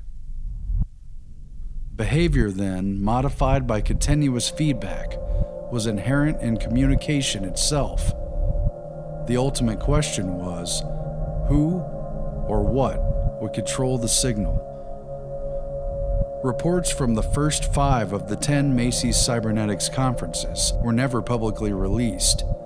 These 10 meetings systematically worked out questions of control that would have to be asked and could only be answered through experimentation, some of which would prove so unethical it could only be carried out under a blanket of national security on a need-to-know basis. The last cybernetics meeting was held April 22, 1953, just 9 days after Alan Dulles signed off on MKUltra. Norbert Wiener lamented, Those of us who have contributed to the new science of cybernetics thus stand in a moral position, which is to say the least not very comfortable. We have contributed to the initiation of a new science which embraces technological developments with great possibilities for good and evil. This was especially so since the computing machine had already reached a point of such complexity that it threatened man's freedom to make individual decisions. We do not have a choice in suppressing these new technological developments. We can only hand it over to the world that exists about us. There are those who hope for the good of a better understanding of man and society that may anticipate and outweigh the incidental contribution we are making to the concentration of power. I am compelled to say that it is a very slight hope.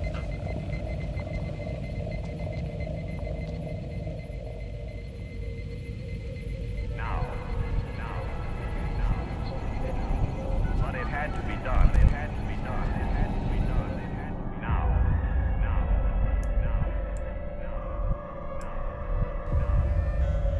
But it had to be done. It had to be done. Now. The speed of military and technological development in our century leaves no margin for guesswork, no time for the leisurely trial and error of yesterday. Cyber evolved beyond the passive reception of one-way signals, as with television. Instead, it required a feedback loop of interaction. Would you advocate a world ruled by scientists and by the super brains? No. We are fit for discovering how the world works. We're not fit for telling other people what to do.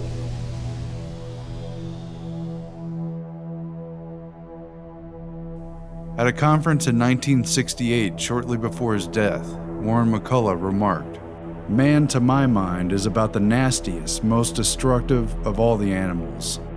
And I don't see any reason, if he can evolve machines that can have more fun than he himself can, why shouldn't they take over, enslave us, quite happily?"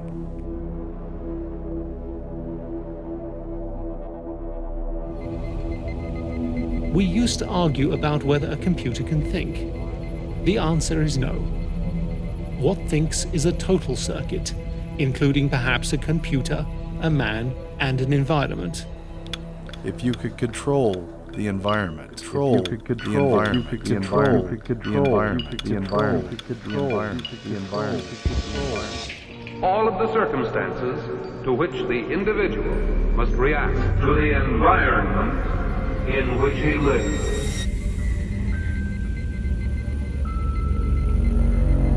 Similarly, we may ask whether a brain can think, and again, the answer is no. He has to work by cycles of operation, very much like an ordinary mechanical computer. He does very many complicated things. What thinks is a brain inside a man who is part of a system which includes an environment. If you can get to the man at the switches, if you get to the man at the switches, then you can get to the real man.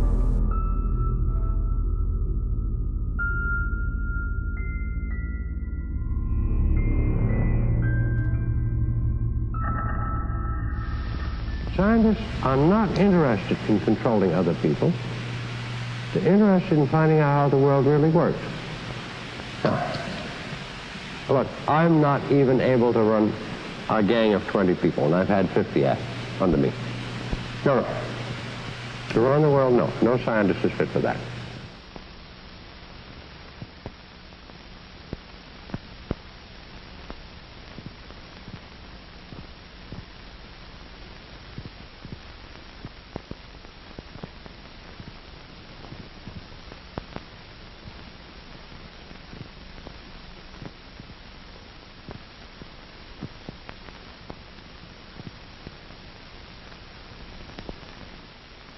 As one Soviet author puts it, cybernetics can be used in molding of a child's character, the inculcation of knowledge and techniques, the amassing of experience, the establishment of social behavior patterns, all functions which can be summarized as control of the growth process of the individual.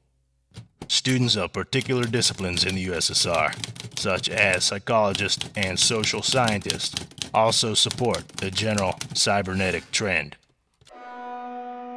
Viewing the MKUltra sub-projects again through the lens of these new cybernetic models of man and his mind, we find elements of the Macy's conferences woven into the agency's unethical experiments to control human beings throughout the Cold War. Case in point is Sub-Project 119. Its admitted aim was an interpretive survey of work being done in psychophysiological research and instrumentation with 5 goals stated simply by order of operations. A. Bioelectric sensors, sources of significant electrical potential and methods of pickup. B. Recording, amplification, electronic tape, and other multi-channel recording. C. Analysis, autocorrelators, spectrum analyzers, etc., and coordination with automatic data processing equipment. D. Standardization of data for correlation with biochemical, physiological, and behavioral indices. And once they had all that figured out, E. Techniques of activation of the human organism by remote electronic means.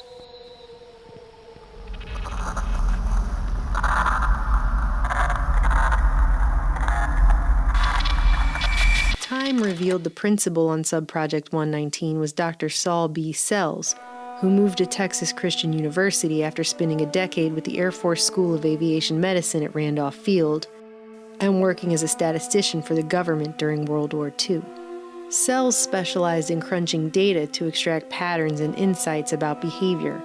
Founding the Institute of Behavior Research at TCU, he tabulated the importance of hundreds of factors and environmental conditions that trigger man's predictive behavior. Along with the Air Force and NASA, Sells spent decades quietly carrying out various research projects for the Office of Naval Research, which even sponsored a symposium at TCU with Sells and fellow MKUltra-funded researcher Muzafer Sharif on the stimulus determinants of behavior in 1961. One of Sells' first projects at TCU in 1959 was to send a proposal to the CIA regarding psychophysiological research to investigate electrical signals from the human brain and other systems, and the development of a more advanced multi-channel electronic analyzer to interpret those signals. The CIA responded to these objectives, which it discussed at some length with Sells before appointing him as a supposedly unwitting participant in charge of MKUltra Subproject 119.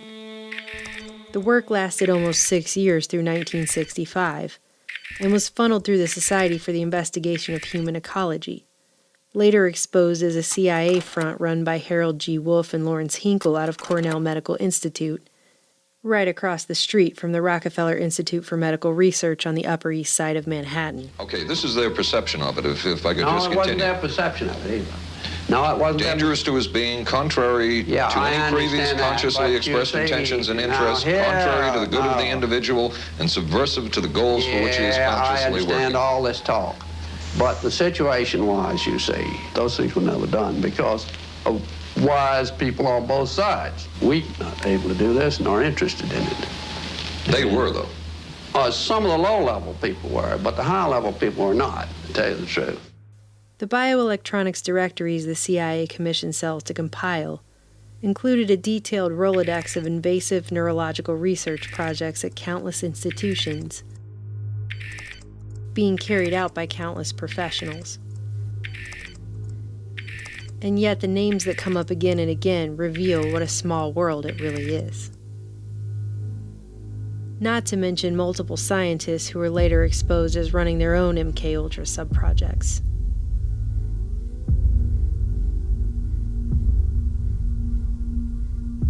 What did 119 really mean by techniques of activation of the human organism by remote electronic means? Neither the declassified documents nor any of the government hearings throughout the 70s ever followed up on what the real goal of this sub-project was.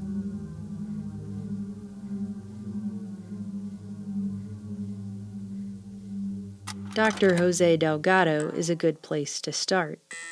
His name appears at least a dozen times in Saul Sells' bioelectronic directories. The general public is more familiar with Delgado's experiments than nearly any other that has been connected to the CIA's secretive MKUltra objectives. Here we see the normal, highly aggressive behavior of a healthy bull in a small bull ring. For the scientists who were attempting to decode the central nervous system, electrical stimulation of the brain became a natural extension of the original experiments with electricity that Galvani, Volta, and others had used to trigger muscle contractions in frogs at the tail end of the 18th century. By the time Dr. Jose Delgado stepped into the ring, he didn't need the customary red cape anymore. Only a remote control. Neurophysicist Dr. Jose Delgado was financed by the Office of Naval Research. Delgado had implanted a series of electrodes into the aggression center of a bull's brain. And then he invited the press. The electrodes are attached to a small transistorized electrical stimulator, which is cemented to the bull's skull. The electrical stimulator in the skull responds to radio stimulation, so the bull is literally subject to remote control. Delgado has remote control of the animal. When the remote control apparatus is operated and the bull's caudate nucleus is stimulated, the bull becomes non-aggressive. Stopping the charging animal now only required the push of a button. According to Marcuse, inner freedom designates the private space in which man may become and remain himself. Today, this private space has been invaded and whittled down by technological reality. The Techno-Matador spectacle, which made headline upon controversial headline in 1966, was meant to shock people, to put humans in their place. But at this point in his career, Dr. Delgado was just showing off his ability to remote control the bull. He had been implanting electrodes in different centers of the brain since the early 1950s.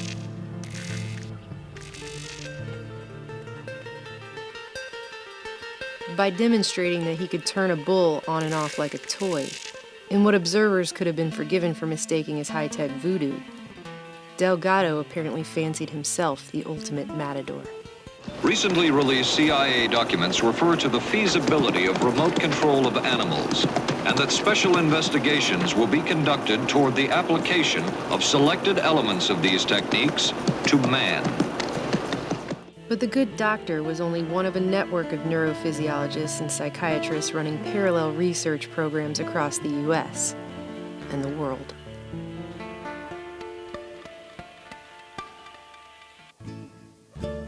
Cybernetician Warren McCullough was also among the earliest pioneers of deep electrode stimulation in the 30s at the Yale Laboratory of Neurophysiology, establishing the profound connection between the thalamus buried inside the brain and the outer sensory cortex that Wilder Penfield first explored. The master control for the whole body resides in the brain, and the new methodology of implanted electrodes has provided direct access to the centers which regulate most of the body's activities. But by the end of the half-century mark, things were honed into an operable science, and McGill would once again prove to be groundbreaking in decoding the inner brain. While Professor Donald Hebb was busy exploring the mechanisms of neural networks and the effects of isolation upon the mind, in part for the CIA, his postdoctoral students James Olds and Peter Milner were stumbling upon their own findings, which would prove to be pivotal. Although it had been accidental at first, Olds and Milner had discovered the so-called pleasure center of the brain through an extension of the technique Wilder Penfield first developed. A new window on the brain was opened in 1953, when a rat fortuitously evidenced a neuro-rewarding effect. By returning to the place where he had been when an electrical stimulus was applied to the brain via chronically implanted electrodes.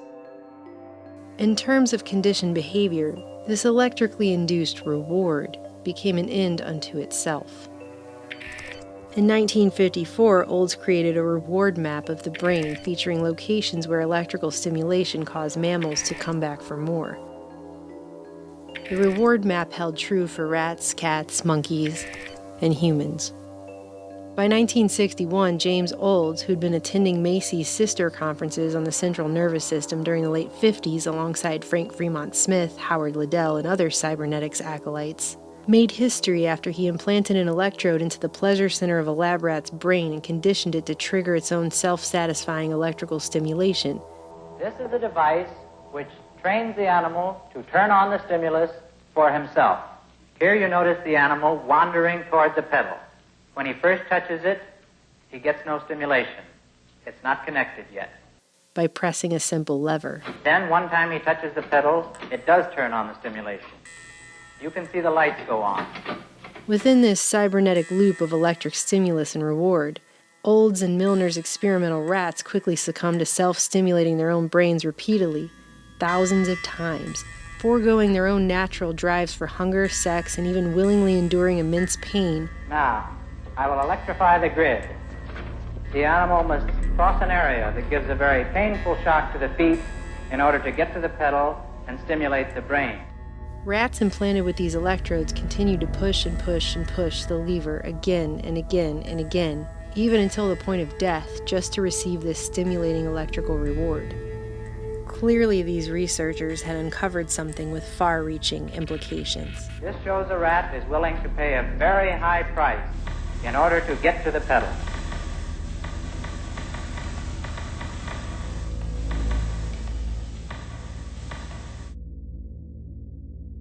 In 1953, this series of therapeutic research experiments was conducted by Dr. Robert Heath of Tulane University. His subjects responded to electrical stimulation of isolated brain centers implanted with electrodes. We see here the possibility for direct physical manipulation of the mind and personality. Feel good, do you think? Or if you do it too much, does it have any bad effects on you? No bad effects at all. Most of the scientists who conduct these experiments say that because they do not yet understand enough about the brain, these techniques should not be used on humans. But this man says they should. He is Dr. Robert Heath of Tulane University Medical School in New Orleans. Famously, he claims to have turned down the CIA when the agency approached him about conducting covert research into the pain and pleasure centers of the brain. Reportedly offended at the abhorrent suggestion, he was quoted in dozens of papers as saying, "I took the stand that if I wanted to be a spy, I'd be a spy. I wanted to be a doctor and practice medicine." But in reality, Dr. Robert G. Heath had been investigating the effects of mind-altering surgeries and substances for the government since at least 1943, when as a military psychiatrist and chief resident at the Neurological Institute in New York tied to Columbia University, he performed experimental leucotomies and tested ergotamine tartrate, a precursor to LSD derived from ergot, on war-weary, psychologically stressed merchant marines. Curiously, despite the fact that practically nothing has been mentioned about it since, the press billed the experimental ergot treatment as a miracle cure for shell shock that could permanently relieve symptoms in a mere 2 hours. By 1949, Dr. Heath was made head of Tulane's newly created Neurology and Psychiatry Department, and while the exact relationship remains unclear at this point, what is clear is that sometime during the early days of the CIA and military prodding into mind control through top-secret projects like Bluebird, Artichoke, and Chatter, Dr. Robert Heath was again tapped to go further than ever before in testing LSD, mescaline, and other mind-altering chemicals on his human patients. Dr. Heath carried out his research in the name of battling schizophrenia and mental disorders, which afforded him an endless supply of human test subjects.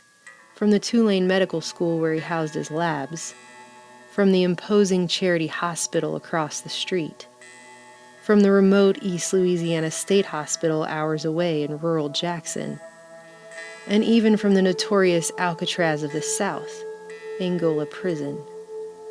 Because existing treatments had failed these patients, almost any experimental technique could be justified in their cases, although there is little evidence that Heath's experiments were actually therapeutic.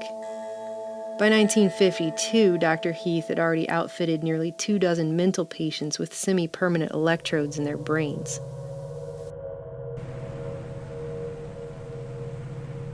Yeah, I just feel like I don't have any thoughts like a human being. I'm just an animal walking around on the earth.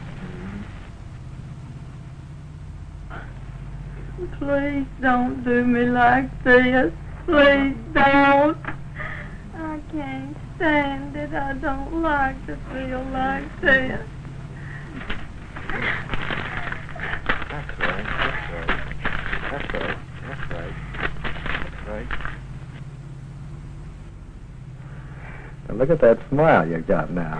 Why does that make me do that? I don't like to do that. You really told me off, remember? Hmm? I know I did, but I couldn't help it.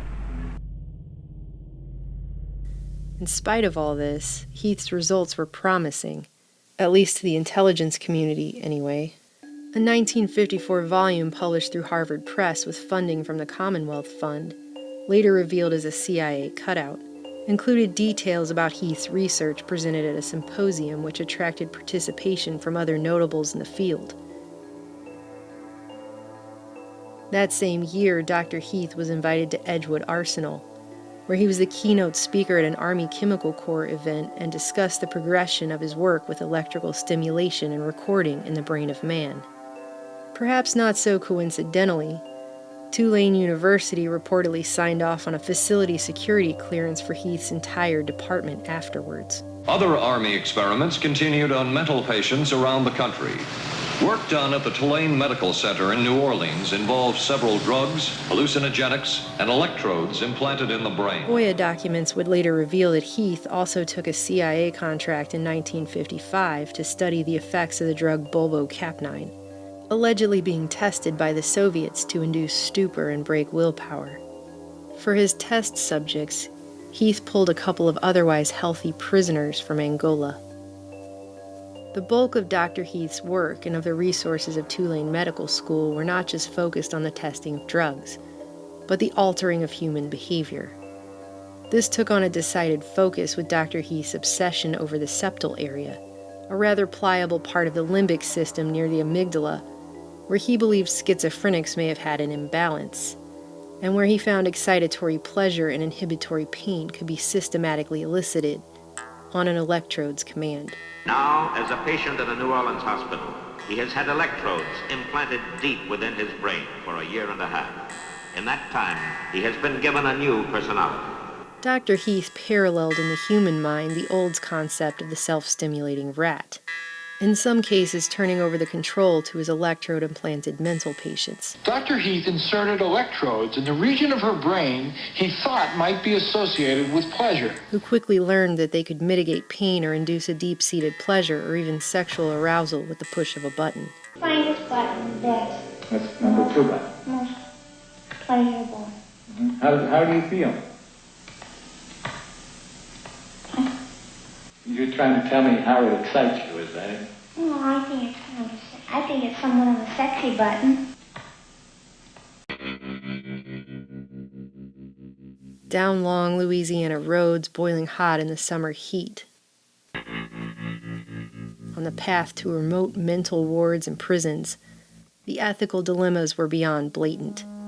Hospital administrators and wardens proved all too willing to give access for human experimentation that would have been unacceptable not just under the Nuremberg codes, but standard American practice at the time.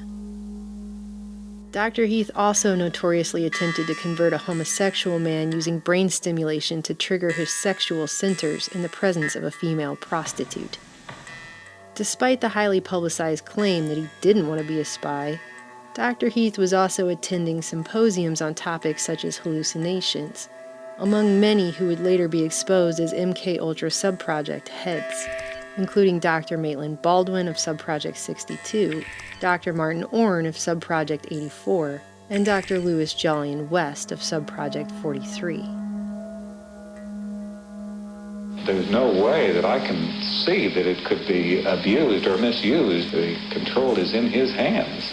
But some people fear that the control won't stay in the patient's hands, that electrical stimulation could be used to manipulate people rather than to treat mental illness. By placing electrodes deep within the brain, investigators, including Dr. Jose Delgado of Yale University, have located precise regions that activate emotions such as fear and rage, and basic drives such as hunger and sex. Electrodes can carry currents into the brain and allow the scientists to control behavior. By the end of the 50s, the art of brain stimulation had advanced from long, conspicuous wire leads to more discreet remote control technology, and Delgado had virtually mastered an elaborate program of behavior modifications which he demonstrated in his monkeys. The motor cortex is probably like a large keyboard, able to play the strings of muscular contraction and to produce movements. In his Yale laboratory, Dr. Delgado has gone even further. By pushing a button, he controls life in a colony of monkeys. He can direct their behavior and change the neatly ordered structure of their society. Delgado could turn everything from emotions to actions on and off like a light switch. Flipping it on, Delgado could, for example, adjust the diameter of a monkey's pupil as if it were the iris of a camera, constricting one eye and dilating the other with great precision by varying signal strengths sent to the hypothalamus. Anger, arousal, fear, or sleep could be dialed up just as easily. He called his device a stimoceiver. We are used to the idea that machines can be controlled from a distance by means of radio signals. Garage doors can be opened or closed. Channels and volume of a TV set can be adjusted from an armchair. Even orbiting capsules can be directed from tracking stations on Earth. But perhaps it is still surprising to learn that we may also control the biological functions of living organisms from a distance. Newspapers both repulsed and gripped the public with just how much control a little electricity had upon the brain. Dr. Delgado found his stimocievers could even induce mothers to ignore their young on command. The electrode signals were so compelling and so precise, in fact, that Delgado was able to reliably provoke a single monkey into carrying out a complex series of 12 actions that led to attacking a rival monkey. When a computer-programmed signal was sent to the monkey's stimoceiver, the monkey predictably carried out the same sequence of actions in the exact same order every single time, 20,000 times in a row. Cats, monkeys, or human beings can be induced to flex a limb, to reject food, or to feel emotional excitement under the influence of electrical impulses reaching the depths of their brains through radio waves purposely sent by an investigator. Just to make a point, Delgado also turned the controls over to the colony as well, and the normally subservient monkeys were able to push a button and suppress the aggression of the most dominant one, and freely roam around his territory and even mock him to his face, demonstrating that brain stimulation could upend order in the primate world. But of course, Delgado's ambitions weren't ultimately focused just on the primate world. But when violence strikes, then those in public responsibility have an immediate and a very different job, not to analyze, but to end disorder.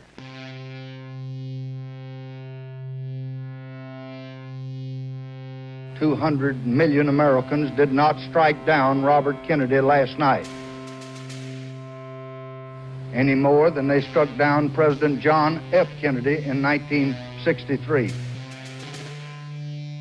or Dr. Martin Luther King in April of this year. But those awful events give us ample warning that in a climate of extremism, of contempt for the rights of others, of disrespect for law, violence may bring down the very best among us. A nation that tolerates violence in any form cannot expect to be able to confine it to just minor outbursts.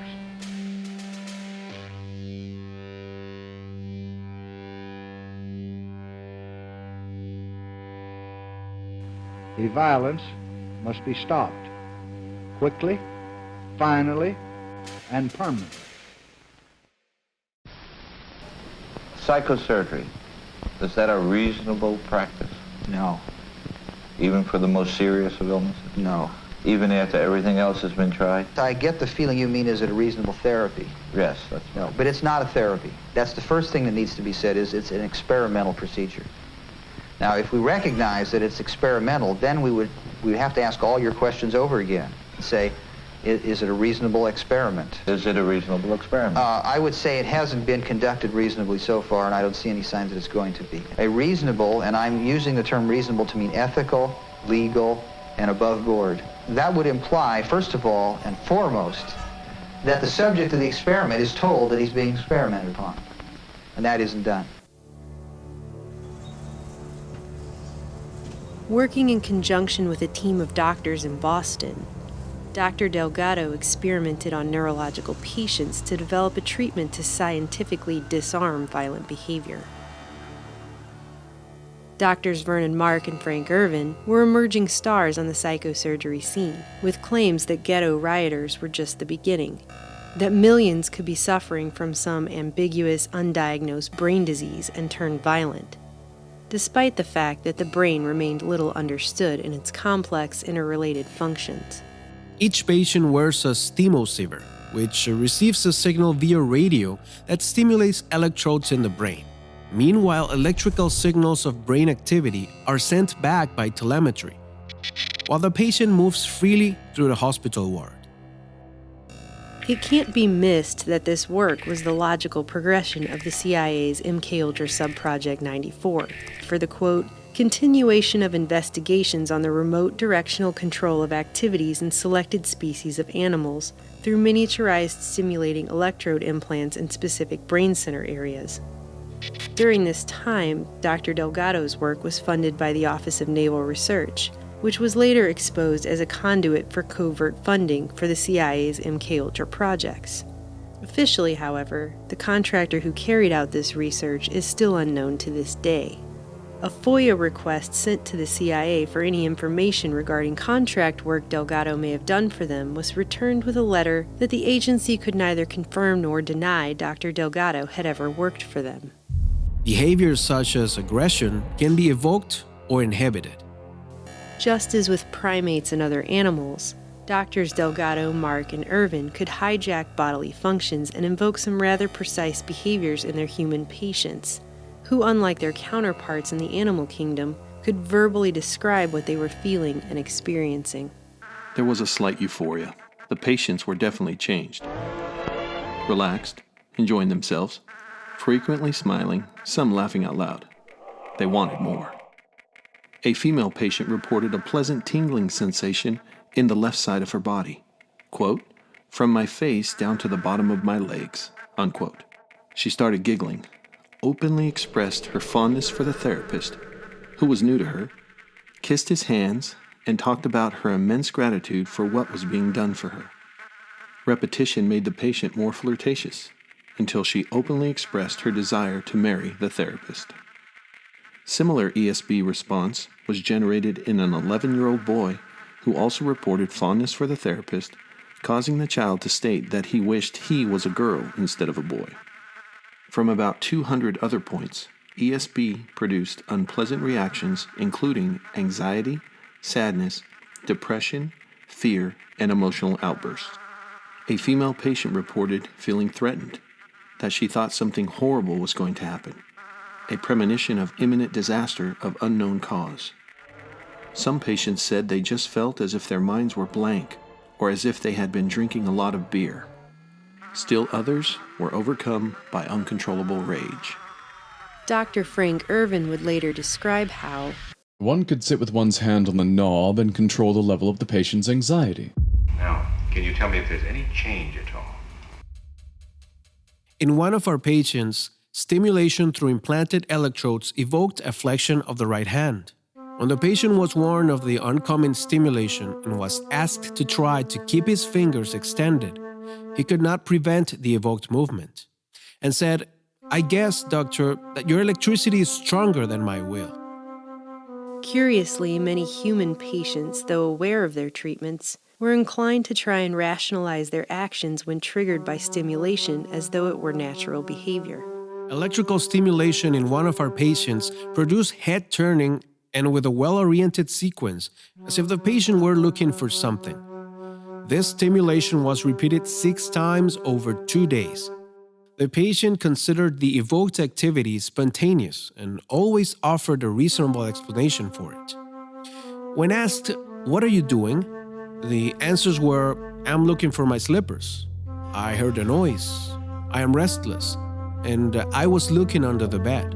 Using these electrodes to target specific points within the behavioral centers in the brain, which the doctors claim were contributing to a patient's violent behavior, they would deliver their treatment by destroying these points with microwave radiation in something of a micro-lobotomy, attempting to erase the capacity for these negative emotions altogether.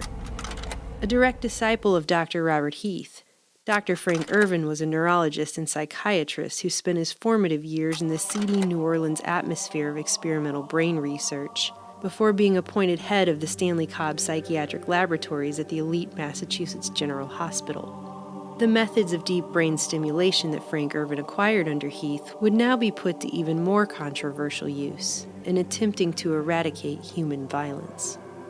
Ervin's partner and co-author, Dr. Vernon Mark, an associate professor in neurosurgery at Harvard Medical, had been associated with Massachusetts General Hospital since 1949 and spent nearly a decade overseas at the height of the Cold War in a specialized neurological wing at a U.S. Air Force hospital in Germany, before coming home to be named Director of Neurosurgery at Boston City Hospital.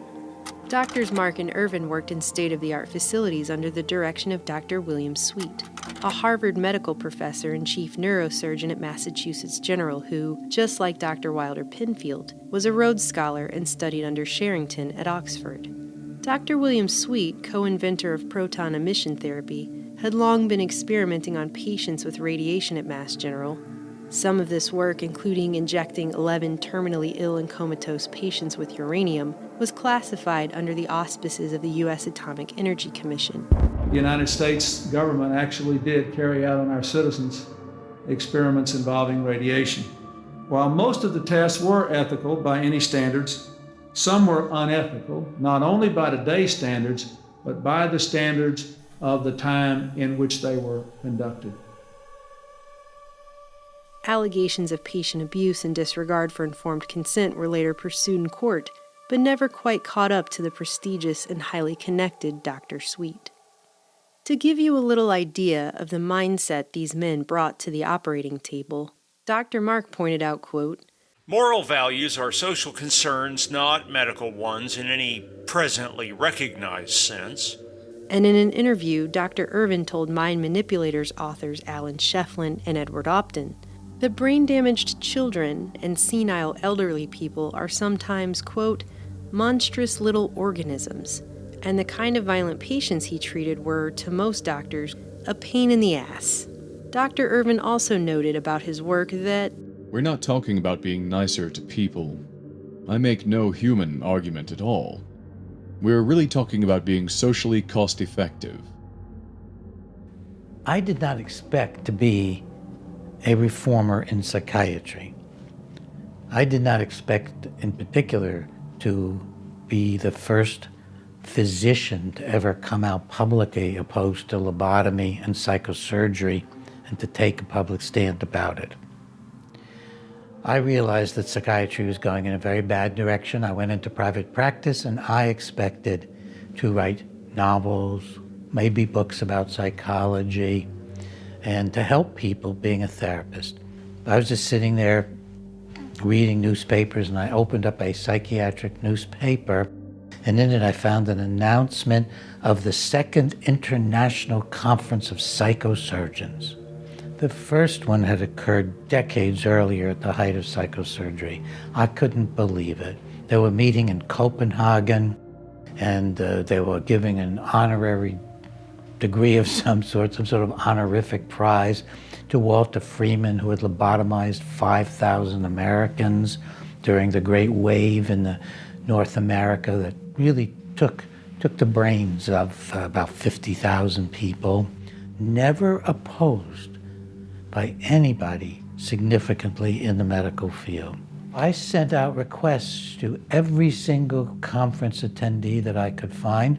I finally got the agenda of the conference, and I asked them all who else did they know who was doing psychosurgery. I told them I was a young researcher at the Washington School of Psychiatry, where I have my office. What came in freaked me out. I could not believe the stuff these people were sending to me. What I found that most upset me was that at the University of Mississippi in Jackson, a surgeon named O.J. Andy was operating on little children as young as age 3, 4, and 5 for hyperactivity, aggressivity, difficult behavior, without even pretending to have psychiatric diagnoses or serious disorders. These were institutionalized children. O.J. Andy was inserting multiple electrodes into various portions of these children's brains. He was stimulating them, and then he was burning holes in their heads with the electrodes by heating them up. And he was then studying the children who walked around on the ward with wires dangling out of their heads. I called the chairman at the Department of Psychiatry at the University of Mississippi, and he said to me, O.J. Andy? I know O.J. He's down the hall from me. His office is. I said, did you know he was putting electrodes into the brains of little children? He said, oh, God, no, I did not know that. It was the only genuine expression of horror I ever got, I believe, from anybody in establishment medicine or psychiatry. They set up a committee at the University of Mississippi to require a scientific protocol for O.J. Andy, and he was the first project I stopped. He never submitted anything there. After founding the Center to Study Psychiatry and raising awareness about psychosurgery in Congress, renowned author and psychiatrist Dr. Peter Breggin started the project to examine psychiatric technology, bringing national and then international attention to the blatant lack of scientific, political, or ethical critique of the disturbing trend of psychosurgery and electrical brain stimulation. Mental illness is a myth, a fraud, a bad metaphor, an excuse, a rationalization. It's a religious viewpoint held by psychiatrists which says that human troubles are somehow medical in origin and medical in their solution. Now, just how poverty, unemployment, unhappiness, fights between husbands and wives, beatings of children, anxiety, alienation, just how all these problems relate to medicine and relate to illness is never stated. I might not have ever even had any kind of a movement get started, but became an international movement because I couldn't get any science writers interested. I couldn't get anybody to cover it. In fact, I called the Journal of Nervous and Mental Disease and asked him if I could do an article on psychosurgery, and he said, what are you talking about? Jose Delgado's a dear friend of mine. In September 1967, following another long, hot summer of urban race riots in major cities across the U.S., Doctors Mark, Irvin, and Sweet wrote a controversial and timely letter to the Journal of the American Medical Association, suggesting that riot leaders could be suffering from brain dysfunction. This would prove to be a turning point. In 1967, rebellions erupted in the Detroit black community. In a letter to the Journal of the American Medical Association, 3 neurosurgeons, Drs. Sweet, Irvin, and Mark, put forth a theory as to the cause of the violence in Detroit. They said in part, I quote, "There is evidence from several sources recently collected by the Neuro Research Foundation that brain dysfunction related to local lesions plays a significant role in the violent and assaultive behavior of thoroughly studied patients. Their idea was subtle but clear. The reason individuals were violent during rebellions was due to a brain dysfunction which they felt surgery could correct." Then I found, of course, the JAMA article where they talked about it at length, explaining how ghetto rioters must have abnormal brains because not everybody was rioting. So clearly, people who weren't rioting had normal brains, and the few who were leaders. We're talking now about men you could name, like Rap Brown and others. We're talking about some men who were outraged at the conditions of life in which the children were growing up in these ghettos. And these men were, from the perspective of many in the black community, the only hope. They were heroes. Of those heroes, Dr. Sweet was quoted as saying, "We're talking about senseless behavior. The proponents of urban disorders seem to be the people who are most likely to suffer from organic brain diseases." And the idea that a leader must be the crazy one because you don't agree with them ideologically or because you're afraid of them doesn't make any medical sense. But boy, did it make political sense. Wow. The kind of violence that we're talking about here, social unrest, among a population in a repressed community can only be seen as a kind of brain dysfunction by ignoring the legitimate causes of the behavior. And my reaction to the letter from which you quoted and to the whole idea of trying to deal with social violence as if it was something wrong inside of the people's heads who are violent is a way of refusing to look at the legitimate social causes of a very important and significant kind of behavior. To the extent that medical science has created this new, in quote, technology, there is the desire to use it, you see, and the most logical population to use it against are poor people, black people, and people who are incarcerated.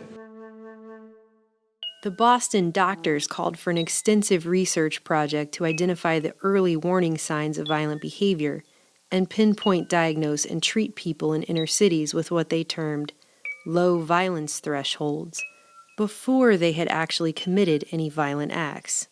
And what do you know, but their JAMA letter just so happened to include specific language taken directly from the good doctor's own proposal for a brand new research project which aimed to do just that. I found out that William Sweet had actually talked to the New York State Legislature trying to get funding, describing how this surgery of stimulating brains and melting holes in the heads of people might be a cure for ghetto violence, because surely the leaders of the violence were abnormal and had abnormal brains that could be fixed with psychosurgery. The first phase of the Boston Violence Project was officially titled The Medical Epidemiology of Criminals. For it, Doctors Mark Irvin and Sweet had designed a 5-hour-long multi-phase screening process, which included 17 psychiatric and psychometric assessments, 5 hormonal assays, chromosomal, fingerprint, and dermatoglyphic analyses, an EEG, and what they called a cyber-medical evaluation. The doctors suggested these factors could somehow indicate which individuals were more prone to commit violent acts than others, singling them out for preventative neurological treatments before they could pose a danger to society. The project was seemingly the perfect cure to what was then being declared society's greatest illness. Right on cue, a vast, coordinated media campaign was underway to promote it to the public. Good evening. Violence is making fortresses of portions of our cities and dividing our people into armed camps. Grievances in the United States are more intense now than they've been at any time since the 1930s. There's crime, individual resort to force. Those who commit violence are basically no different from other people. Man from birth has a potential for violence, but the incidence of violence can be controlled and prevented by conscious changes in man's environment. Mark, Irvin, and Delgado were featured guests on many TV programs. And article after article filled the newspapers about their amazing new work. Is violence, then, as American as cherry pie? I believe that assertion was attributed to Rap Brown, was it not? That violence was as American as cherry pie. As an historian, I would observe there's a great deal of truth to that, unpleasant as it may be. Doctors Mark and Irvin declared that brain dysfunction was just as important a factor as poverty, unemployment, and substandard housing in provoking not just urban riots, but social protests, fully politicizing what was defined as violence. In June 1968, it all came to a head. Robert F. Kennedy was assassinated, and during his speech that evening responding to the tragedy, I am appointing, with the recommendation of the leadership of the Congress, with whom I have talked this evening, a commission of most distinguished Americans to immediately examine this tragic phenomenon. President Johnson announced the creation of the National Commission on the Causes and Prevention of Violence. Doctors Delgado and Irvin would later turn up as consultants on commission staff reports. President Johnson created the National Commission on the Causes and Prevention of Violence. Today, a task force of that commission released its first findings, concluding that Americans have become a rather bloody-minded people. Concludes that Americans always have been a violent people. Americans have always been a violent people, according to the Commission, so much so in the 1960s that the Commission ranks the United States first among 17 Western countries in total magnitude of strife. Just 2 weeks later, the Omnibus Crime Control and Safe Streets Act of 1968 was rushed through Congress, creating the Law Enforcement Assistance Administration, which would fund hundreds of controversial, coercive, and even downright Orwellian behavior modification projects in the years to come. Then joined in the Justice Department. At the time, there was a notorious section called LEAA. They joined in the funding in a collaborative effort between the U.S. Justice Department and the National Institute of Mental Health. I mean, this was, for me, eye-popping. But it labels as unprecedented the scope and magnitude of anti-war protest, campus unrest, and what it called the chilling recent contagion of political murders of national leaders. Violence in this progress report cannot be eliminated, but can be better controlled, and that, it says, is an urgent imperative. The medical epidemiology of criminals, however, was simply the screening stage for a larger Boston violence project that Drs. Mark Irvin and Sweet couldn't seem to get approved. It was rejected by Harvard's Institutional Review Board. Massachusetts General's Committee turned it down on both scientific and ethical grounds. And even an ad hoc committee put together outside of MGH unanimously rejected it. It was then the project was forced to move to Boston City Hospital, an institution which the doctors knew would look the other way and ask few questions, due to its own issues with corruption and mismanagement at the time. Unable to get approval through above-board channels, Drs. Mark Irvin and Sweet then formed the Neuro Research Foundation, a nonprofit organization based out of Sweet's personal home that existed only to fund the doctor's research. Dr. Delgado sat alongside the other three on the foundation's board of trustees. This new foundation would enable the doctors to essentially handpick their own medical ethics review panel, thus circumventing the standard safeguards for human experimentation. See how that works? With no one else to stand in their way, and a positive report on behalf of the Neuro Research Foundation, the Department of Health, Education, and Welfare would finally approve the Boston project, and NIMH and the LEAA would fund it. 2 days after that crime bill was passed that would fund their work, Life magazine featured the psychobiology of violence on its cover, another story lauding the work of Drs. Mark Irvin, Sweet, and Delgado. In it, the public was brought face to face with contrasting photos of monkeys with surgically implanted wires sticking out of their heads having their rage dialed up in Delgado's lab, and 20-year-old Julia S., a young woman prone to emotional outbursts decked out in head bandages frantically slamming herself into a wall under the influence of brain stimulation, just like those monkeys, illustrating that man and animals were little more than biological machines to be controlled and tamed with technology. In fact, in one of Delgado's publications, he didn't mince words when he referred to his experimental animals as mechanical toys under his command. The demure Julia was now the poster child of the hidden rage that could be lurking in any human being, but also of violent tendencies successfully located and cured by remote brain stimulation and psychosurgery. In reality, Mark and Irvin's treatment left Julia permanently brain damaged. At the same time, the New York Times was advertising her as a great success story, with claims that she had 0 uncontrollable rage fits since her second brain operation, was back at home and even singing in a church choir. Dr. Mark was forced to admit to a Boston reporter that Julia was actually in an institution, where she would likely remain for the rest of her life.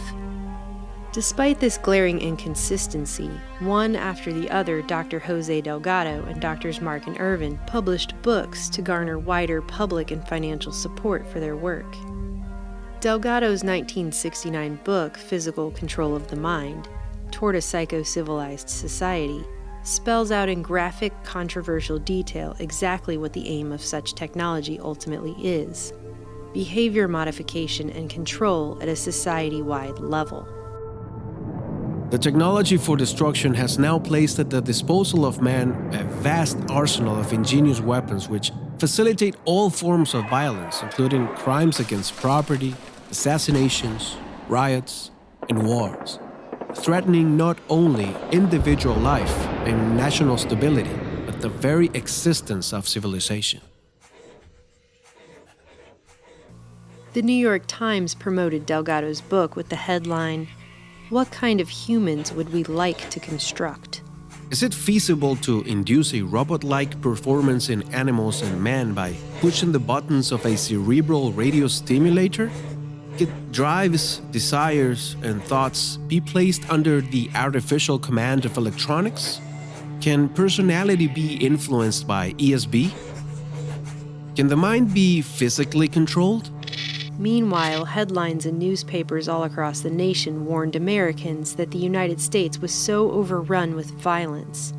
Unless some type of massive, widespread political and social reform was undertaken immediately, America was on track to become a nation of garrison cities where, quote, "order is enforced without due process of law and without consent of the governed." The following year, Markin Irvin published Violence in the Brain. In a spectacular act of self-aggrandizement, the doctors dedicated the book to themselves, writing, "This book is dedicated to the Neuro Research Foundation of Boston, whose goals for the early diagnosis and proper treatment of the violent patient parallel our own." In the book's foreword, Dr. Sweet essentially agreed with Delgado, writing, "Our project holds out the hope that knowledge gained about emotional brain function in violent persons with brain disease can be applied to combat the violence-triggering mechanisms in the brains of the non-diseased. In essence, everybody else." Violence in the Brain. Vernon Mark, neurosurgeon at Boston City. Frank Irvin, psychiatrist at Harvard.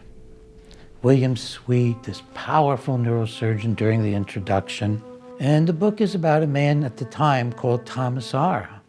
Thomas was a brilliant engineer with patents who was terribly violent and who, after the surgery, was now completely cured without any symptoms. And the surgery consisted of putting multiple electrodes in his brain, stimulating him, even stimulating him while he walked around the ward, then burning out parts of his brain.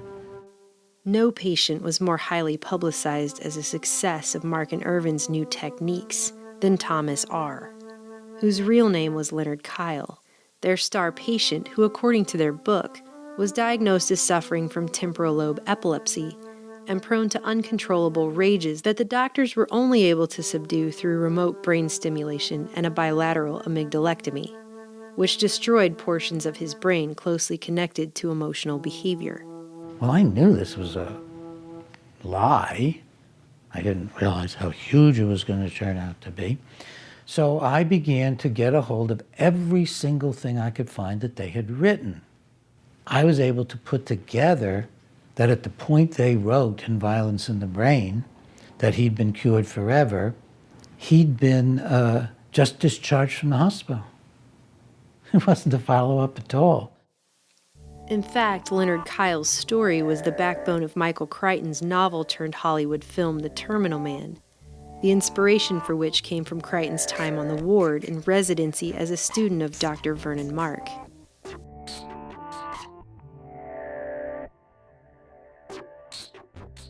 By most accounts, Leonard was described as a mid-30s married father of 6 and a successful self-taught engineer who worked with top defense contractors, including Douglas Aircraft, Polaroid, where he earned several patents under his founder Edwin Land, who at the time was working with the CIA on the top-secret U-2 spy plane program, Honeywell, and eventually EG&G, one of the most powerful Cold War Black Ops defense contractors in America that no one had heard of, which had spun off from MIT and made important contributions to the development of the nuclear bomb, aerial reconnaissance, and radar. But in their book Violence in the Brain, Doctors Mark and Irvin painted Leonard as an impulsive man with a violent streak who was prone to road rages and spousal and child abuse, a man who would sometimes pick up and slam his pregnant wife and even his children into walls. Although described as typically courteous, quiet, and reserved, Mark and Irvin insinuated temporal lobe disease led to Leonard's sudden violent rages, and the doctors went so far as to describe him as, at times, frankly psychotic, suffering periods of confusion, delusions, and hallucinations. The supposed focus of Leonard's anger and marital disputes centered upon what were depicted as paranoid suspicions his wife was cheating on him with a tenant who was renting a room in their home. And his wife had been the one to refer him to treatment. And the treatment people had referred him to Mark Irvin and Sweet, who had all this equipment and no patient. And it had gone through the VA. They'd taken him right off the VA wards. There's power of these people.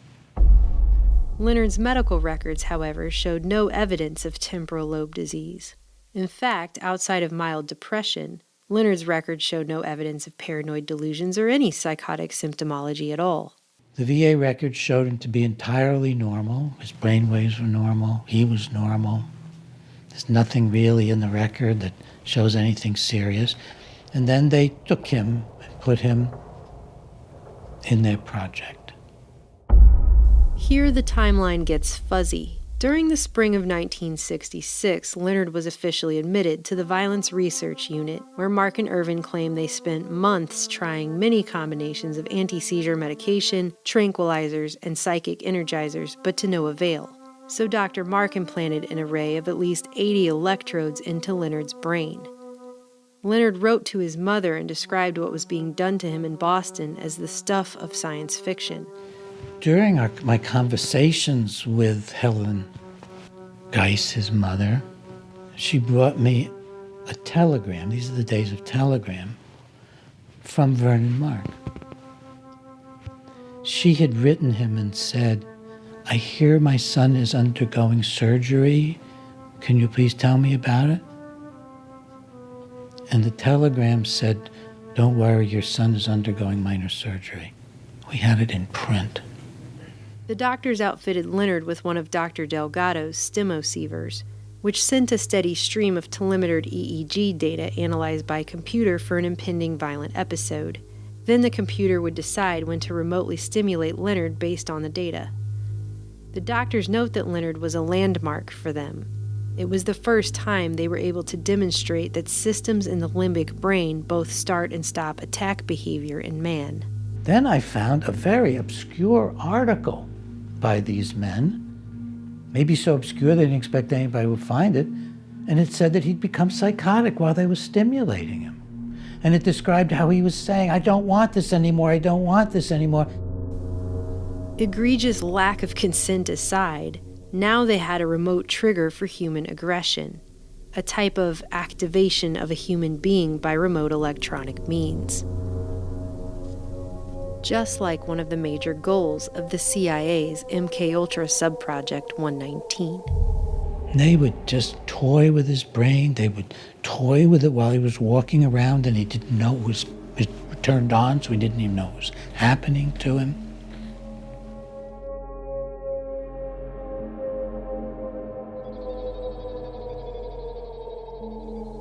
For months, Mark and Irvin remotely stimulated Leonard's brain by computer, meticulously figuring out what each electrode could do.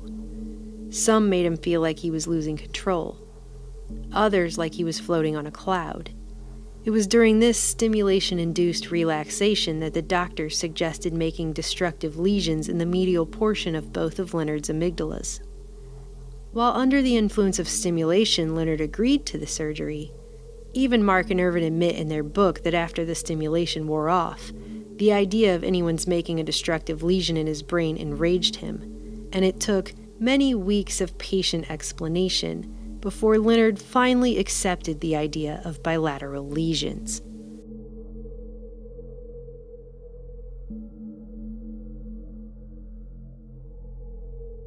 And then he became peaceful and accepted the treatment after they stimulated him enough. This is key, folks. Passivity, docility, obedience is key to this entire process. Leonard's wife was also brought in and supposedly threatened to leave him if he didn't consent to the treatment. Leonard believed that his wife was having an affair. Leonard's wife denied it and sent him to her psychiatrist. Leonard had been in conflict with his wife, but he'd done nothing more serious than one sort of violent event, not a nice thing. He threw a can at his wife of food and didn't hit her. That was the only fact I could find in the records that remotely resembled violence, and it was reported by his wife.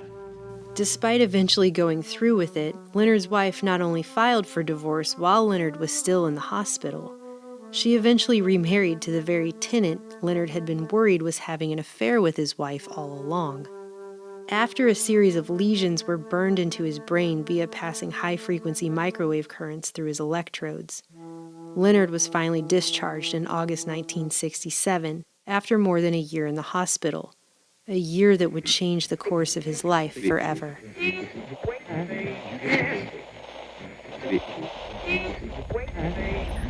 Now, can you tell me if there's any change at all?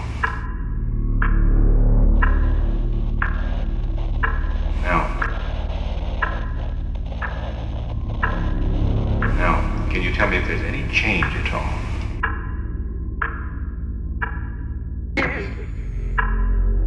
Now, can you tell me if there's any change at all? Now, can you tell me if there's any change at all? Now, can you tell me if there's any change at all? Now, can you tell me if there's any change at all? Now, can you tell me if there's any change? Now, can you tell me if there's any change at all? Now.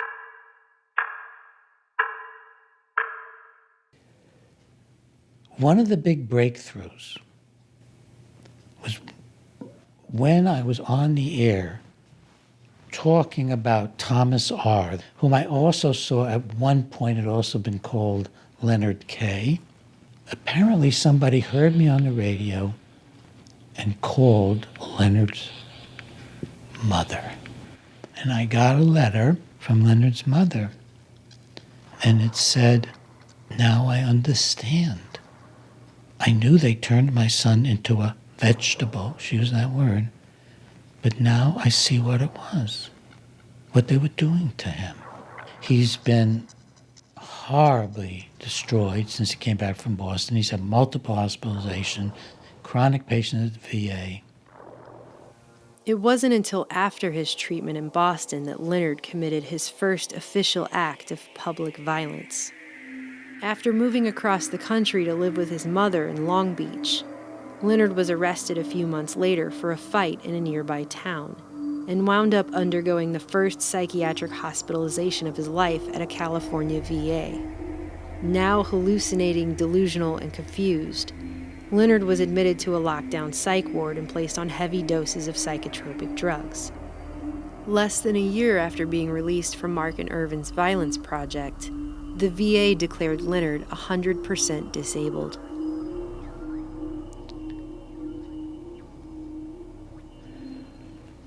I flew out to California and I met Leonard. This man who was written up, Violence in the Brain is a Cure Without Side Effects, cured of his violence, who was the star of the story by Crichton called Terminal Man, as sort of the miracles of psychosurgery, except it went awry electronically. This man was on weekend leave at his mother's house. He was lying in bed, and his head was covered with a tent of newspapers. He was in terror. He said, "Doctors from Boston are trying to get my brain." He said, "I'm the most intelligent person in the world. I have an IQ of hundreds, and they're trying to get my brain." While it is impossible to know what Leonard was really involved in here, it is worth noting that he claimed the experiment he endured specifically involved hooking geniuses up to IBM machines. It was a post-traumatic brain injury psychosis. Terrorized.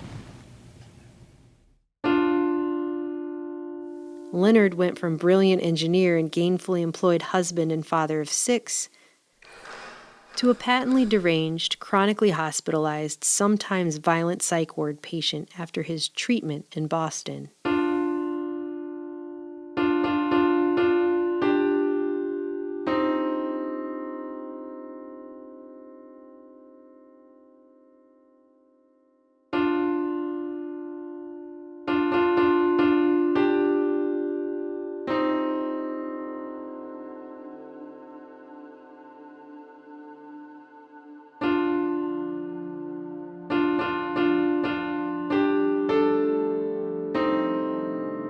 He never worked again and spent the rest of his life heavily medicated in VA hospitals in both California and Boston. Despite this, doctors Mark and Irvin continued to write journal articles about their great success story, Thomas R. And by the way, I would find out that Mark, Irvin, and Sweet knew this. They knew this while they were writing their cure papers. She said he'll wander off and they'll pick him up in an emergency room and he'll say that doctors from Boston have been manipulating my brain, put holes in my head, and they wouldn't believe him. They'd call him a paranoid schizophrenic, send him back to the VA. Leonard was also diagnosed as schizophrenic reaction paranoid type, in large part due to a fantastical story he told with great technical precision about what had been done to his brain in Boston. When he was finally discharged in May 1968, Leonard's records read, patients stated that Massachusetts General Hospital were controlling him by creating lesions in his brain tissue by microwave, and that they had placed electrodes in his brain tissue, stated that they can control him, control his moods, and control his actions. They can turn him up or turn him down, just like a mechanical toy.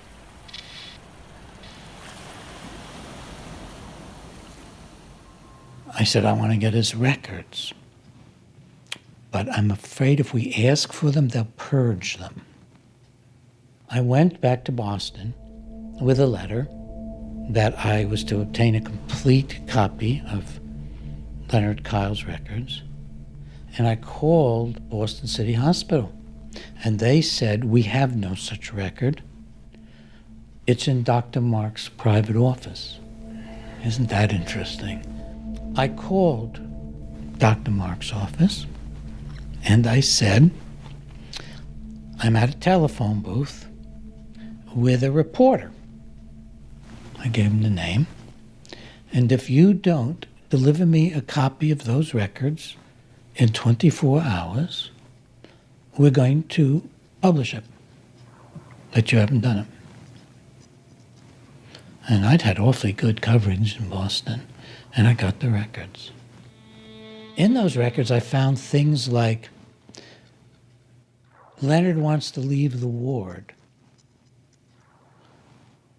Progress note by Frank Irvin, take his pants away. I was looking in on the life of a man who'd been as violently abused as any horrendous sexual, emotional, physical abuse. He might as well have been in a brainwashing camp in North Vietnam or North Korea, being tortured. One of the first things that fell out of the records was a handwritten note by him that doctors from the MGH were killing him or taking his brain or something to that effect. It was right in there. In the progress notes, I saw writing on the walls, murder. That's all, just writing on the walls, murder. And the VA records did not note that he'd had psychosurgery. But I was able to show that, in fact, Mark had been in communication with the VA.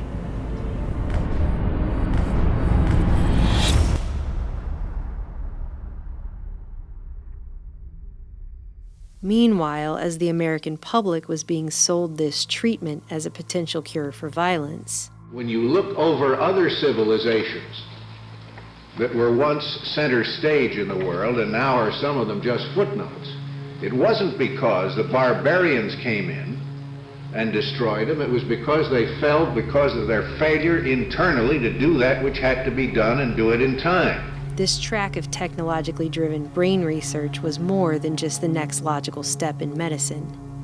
Decades of work was converging on the threshold of a vast, far-reaching covert agenda finally being realized: the activation of man.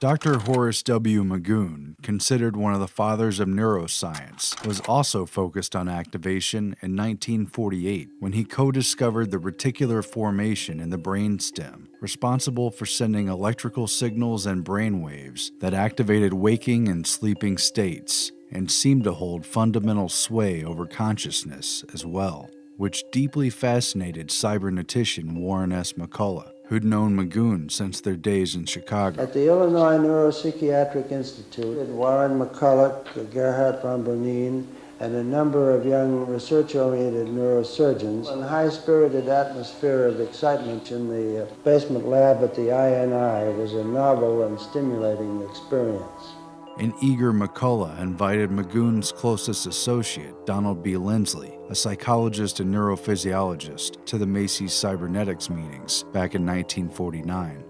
The following year, Drs. Horace Magoon and Donald B. Lindsley, along with Dr. John French, assembled a powerful team based out of the neurological wing of the Long Beach, California VA hospital.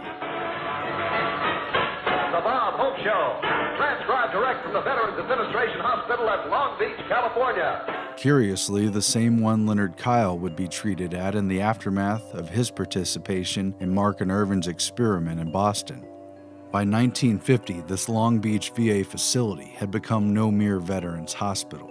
Under Magoon, Lindsley, and French, it had become the premier neurophysiological lab of its day, a brain research mecca tied to UCLA's medical center that attracted leading scientists from around the world. By the 1960s, this cutting-edge facility boasted more than 60 patient beds set aside solely for neurological research, with hundreds more for psychiatric and mental patients. And experimentation carried out there on veterans involved deep brain microelectrodes, as well as computers programmed to analyze brainwave frequencies. So it is puzzling at best why, after Leonard Kyle was admitted to the VA in 1968, the staff so quickly and easily dismissed his claims of having had psychosurgery and electrodes in his brain as the paranoid delusions of a schizophrenic. This particular veterans hospital and its brain research lab became the nucleus of UCLA's new Brain Research Institute. For the first time, man now has the tools to explore the living brain. Tiny wires, electrodes, can be placed inside the brain and hooked up to recording machines, as in this experiment at UCLA's Brain Research Institute. The chimpanzees have been trained to play a game of electrical tic-tac-toe. They are competing against each other. Only the winner gets a reward.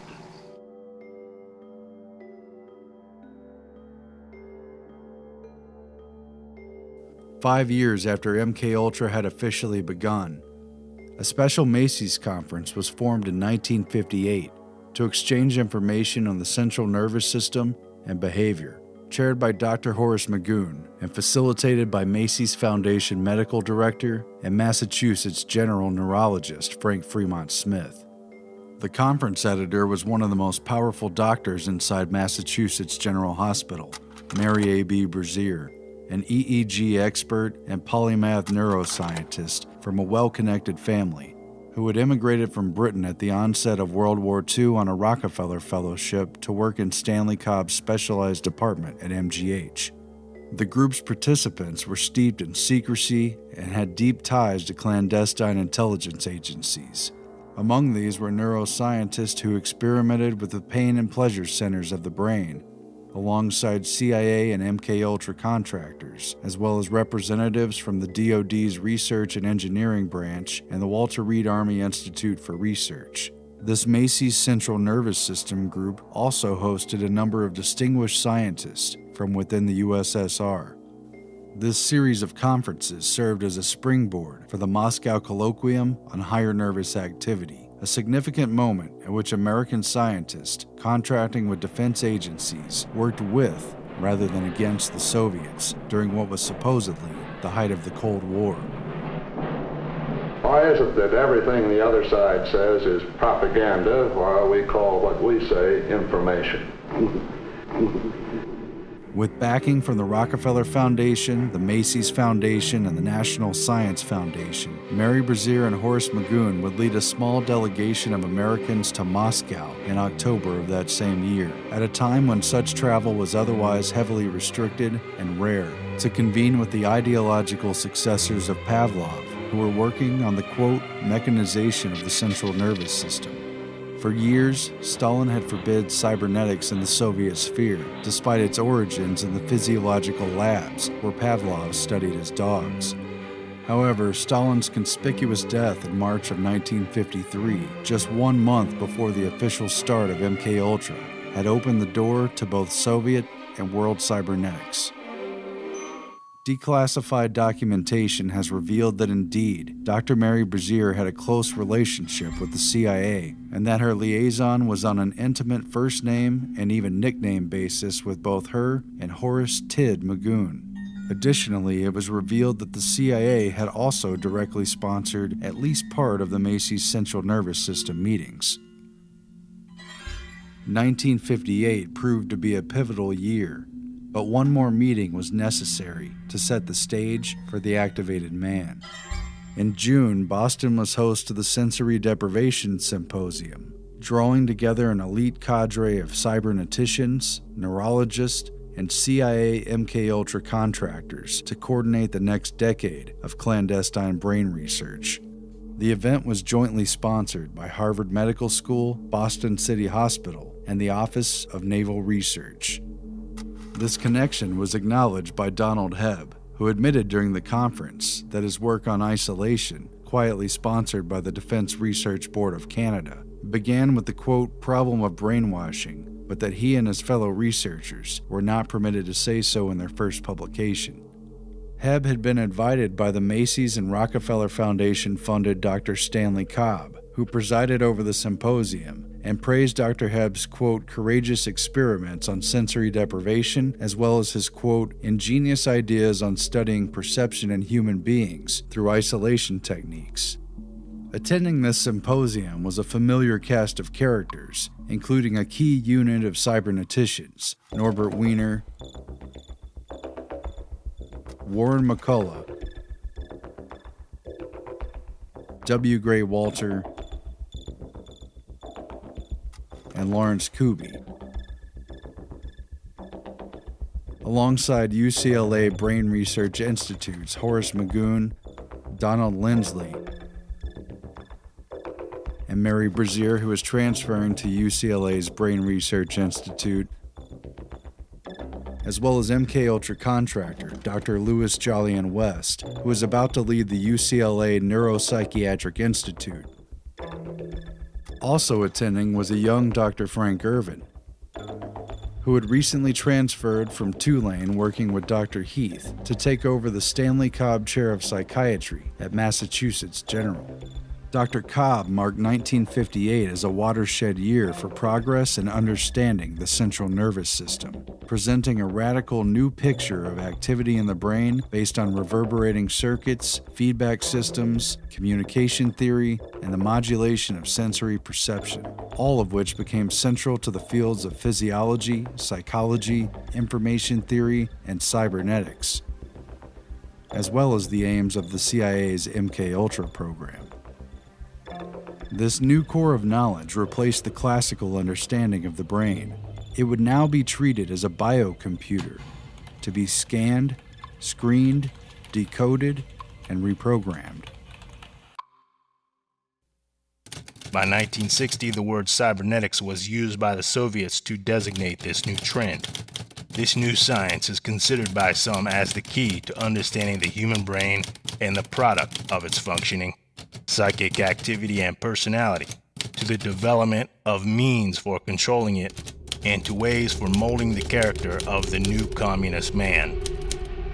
Norbert Wiener had first attempted to tackle what would become his greatest challenge in 1930, when W. Gray Walter asked him for help in interpreting what were considered at that time random EEG readings that doctors and engineers the world over had yet to make any sense of. Later noting a similarity between the oscillating, scanning behavior of a brain and that of a radar dish, both constantly searching for new data inputs, Wiener began to theorize a complicated harmonic analysis of these EEG waveforms. Harmonic analysis accounted for the transmission of information in a whole new way, which eventually connected with the core cybernetic principle of feedback.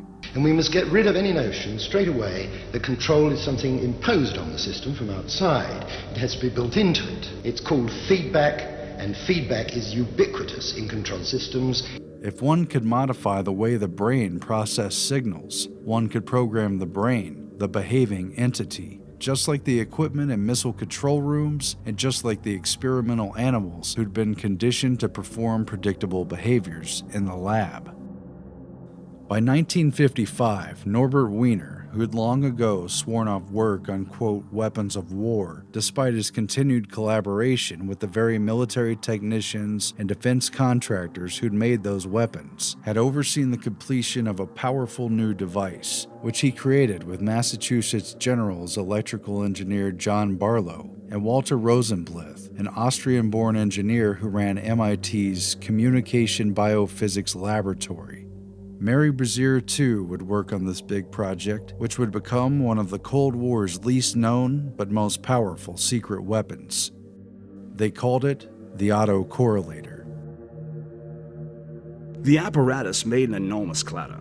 The 24 relays in the rapid repeater, the central processing unit that correlated one waveform with another, chatted incessantly among themselves. The clanking kept up for 20 minutes for each correlation, until the machine spit out its completed correlogram and came to a thumping, self-satisfied halt. Norbert Wiener loved the racket. He was captivated. He was absolutely fixed on the printout as it was coming out. Wiener's goal for the project was nothing less than to find the Rosetta Stone for the script of the brainwaves. A machine that analyzed brainwaves in analog mode. As authors Conway and Siegelman wrote, the correlator was Wiener's baby, the first analog computer to apply his statistical methods automatically to the analysis of brain function. Wiener considered the machine to be the most significant work of all the things he had ever accomplished. It took Norbert Wiener 25 years to crack the code of EEGs. It was the culmination of cybernetic research that he and Arturo Rosenbluth had begun on automata and feedback more than a decade earlier, leading up to the first Macy's Cybernetics meeting on cerebral inhibition in 1942. In cybernetic terms, EEG represented the first known language, which was not symbolic, but rather communicated directly and powerfully in its expression. The autocorrelator now made it possible to interpret brainwaves intelligently and automatically via computer, and for that computer to send a reciprocal response back through EEG to excite or inhibit brain activity. And when Mary Brazier transferred to UCLA for the opening of Magoon's Brain Research Institute, she brought the autocorrelator with her. Years later, all of this would have grave consequences for Leonard Kyle. They turned him into a shell of a human being, where the spirit was still there, but it couldn't peep out very well through the tangled wires, the murdered brain cells. He was psychotic, and he was violent when restrained at times. There'd never been anything like that. Never been anything like that.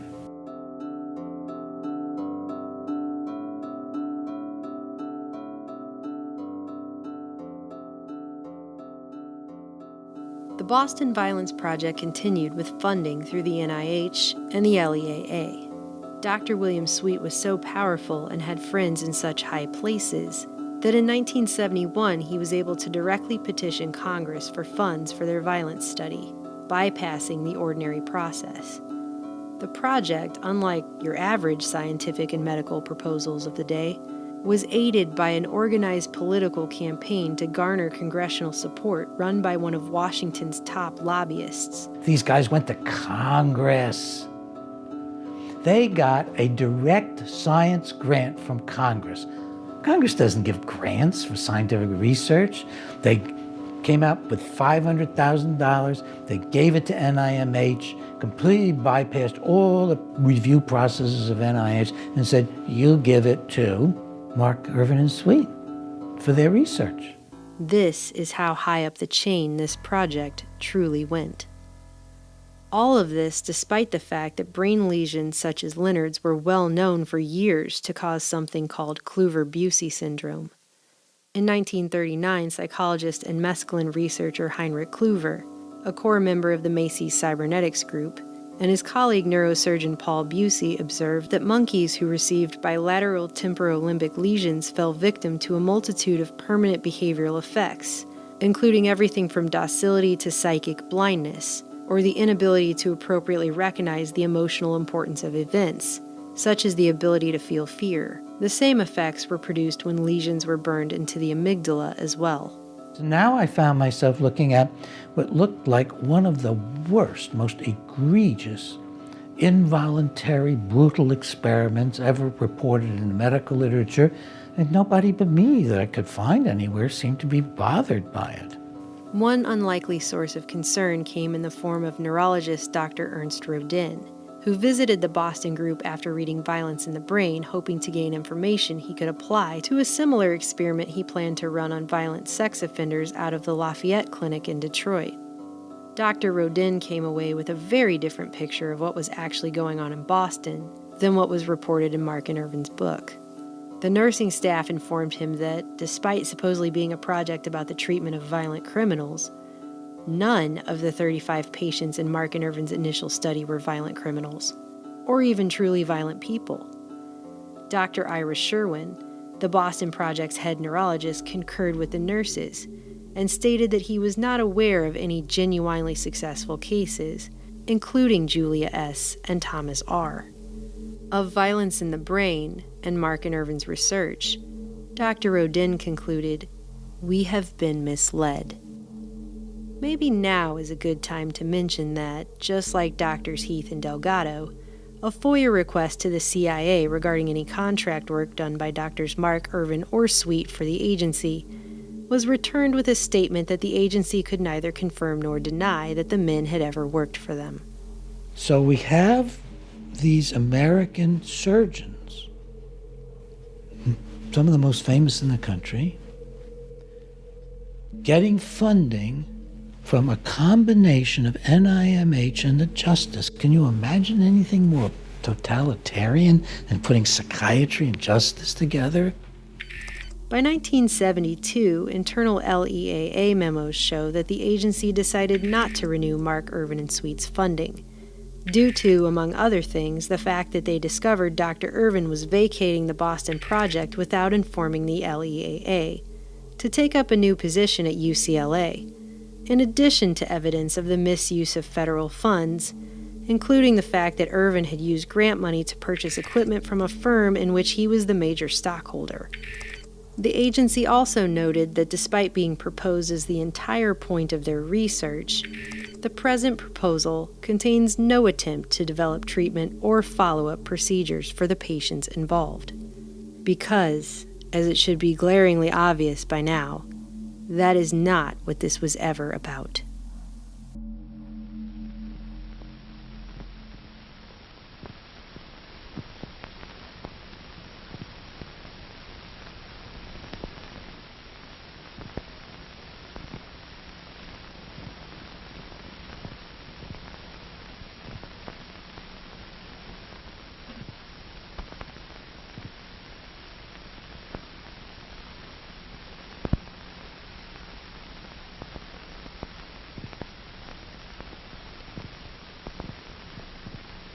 In chimpanzee Patty, brainwaves telemetered from the left and right amygdala were received and automatically analyzed by an online analog computer.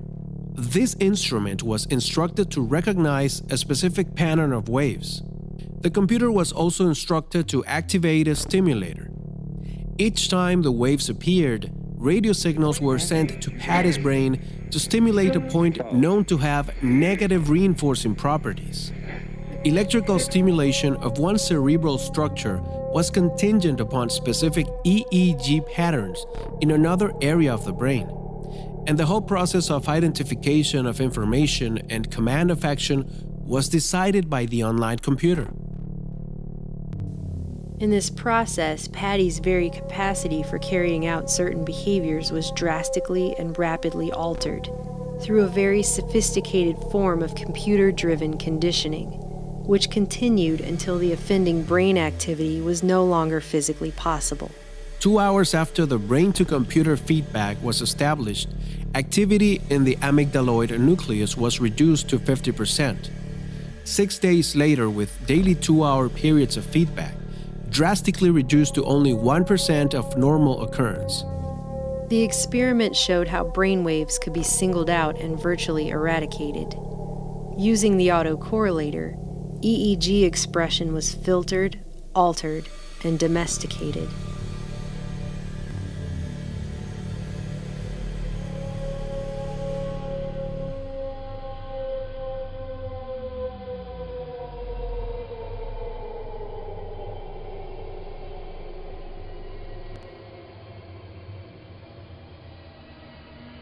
The project moved forward. Does it tamper with minds? But no matter what the cost, the American people are prepared to pay the price of victory. Telling the people to accept these monstrous treatments that do nothing but destroy brain tissue and dehumanize people. Let us march toward the clean world our hands can make. Does it tamper with minds? Does it tamper with minds?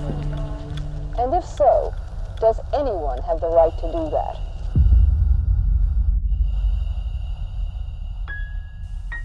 Leonard would die 3 decades later at the age of 65 at the Bedford VA just outside Boston, having spent the latter half of his life a totally disabled, heavily medicated mental patient in a psych ward.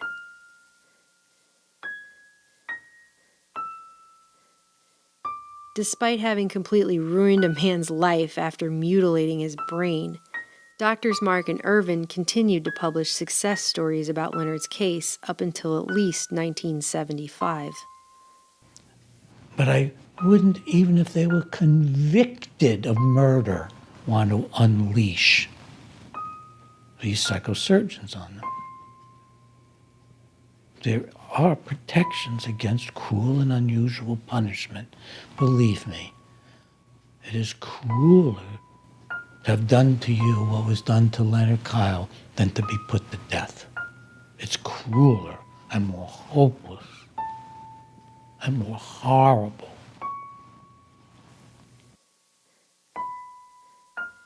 In May 1972, Dr. William Sweet again personally approached the Senate Labor and Health, Education, and Welfare Appropriations Committee for more money.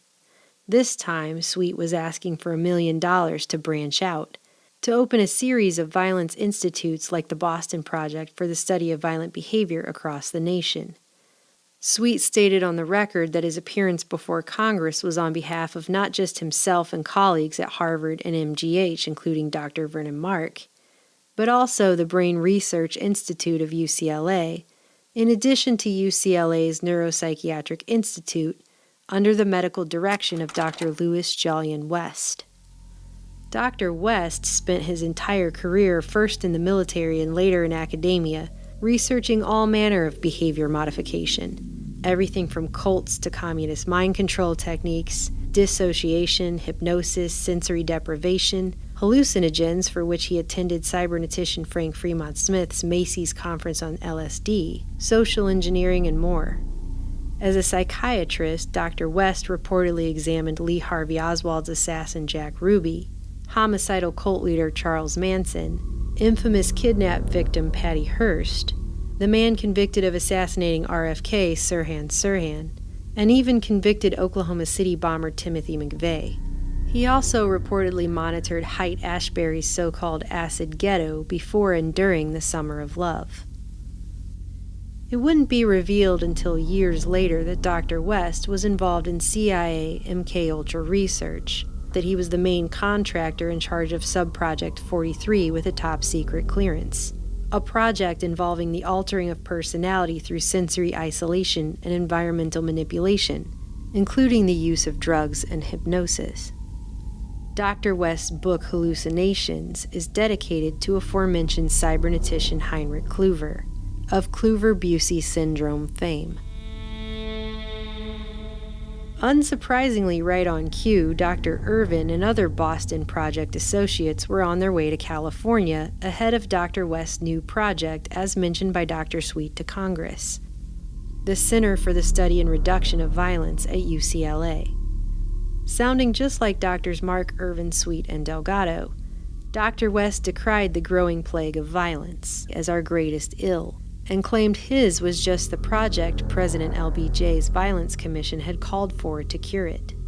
The massive project would take many of the same ideas from Boston and expand them to screening the general population at large in the name of preventing, detecting, controlling, and not just treating but pre-treating all manner of antisocial and violent behavior, to somehow stop it before it could occur.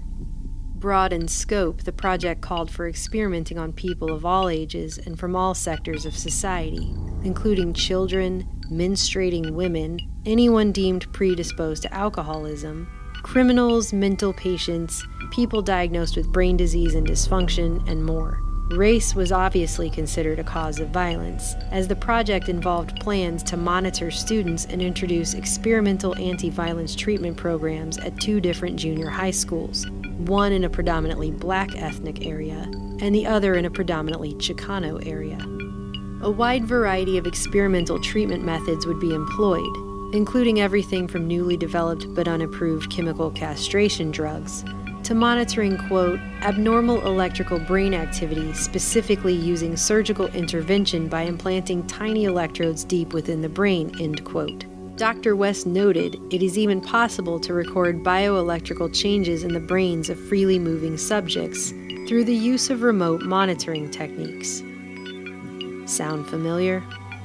A full third of the research projects the center ostensibly planned to carry out were based upon attempts to link violence prediction to what they deemed abnormal brainwaves.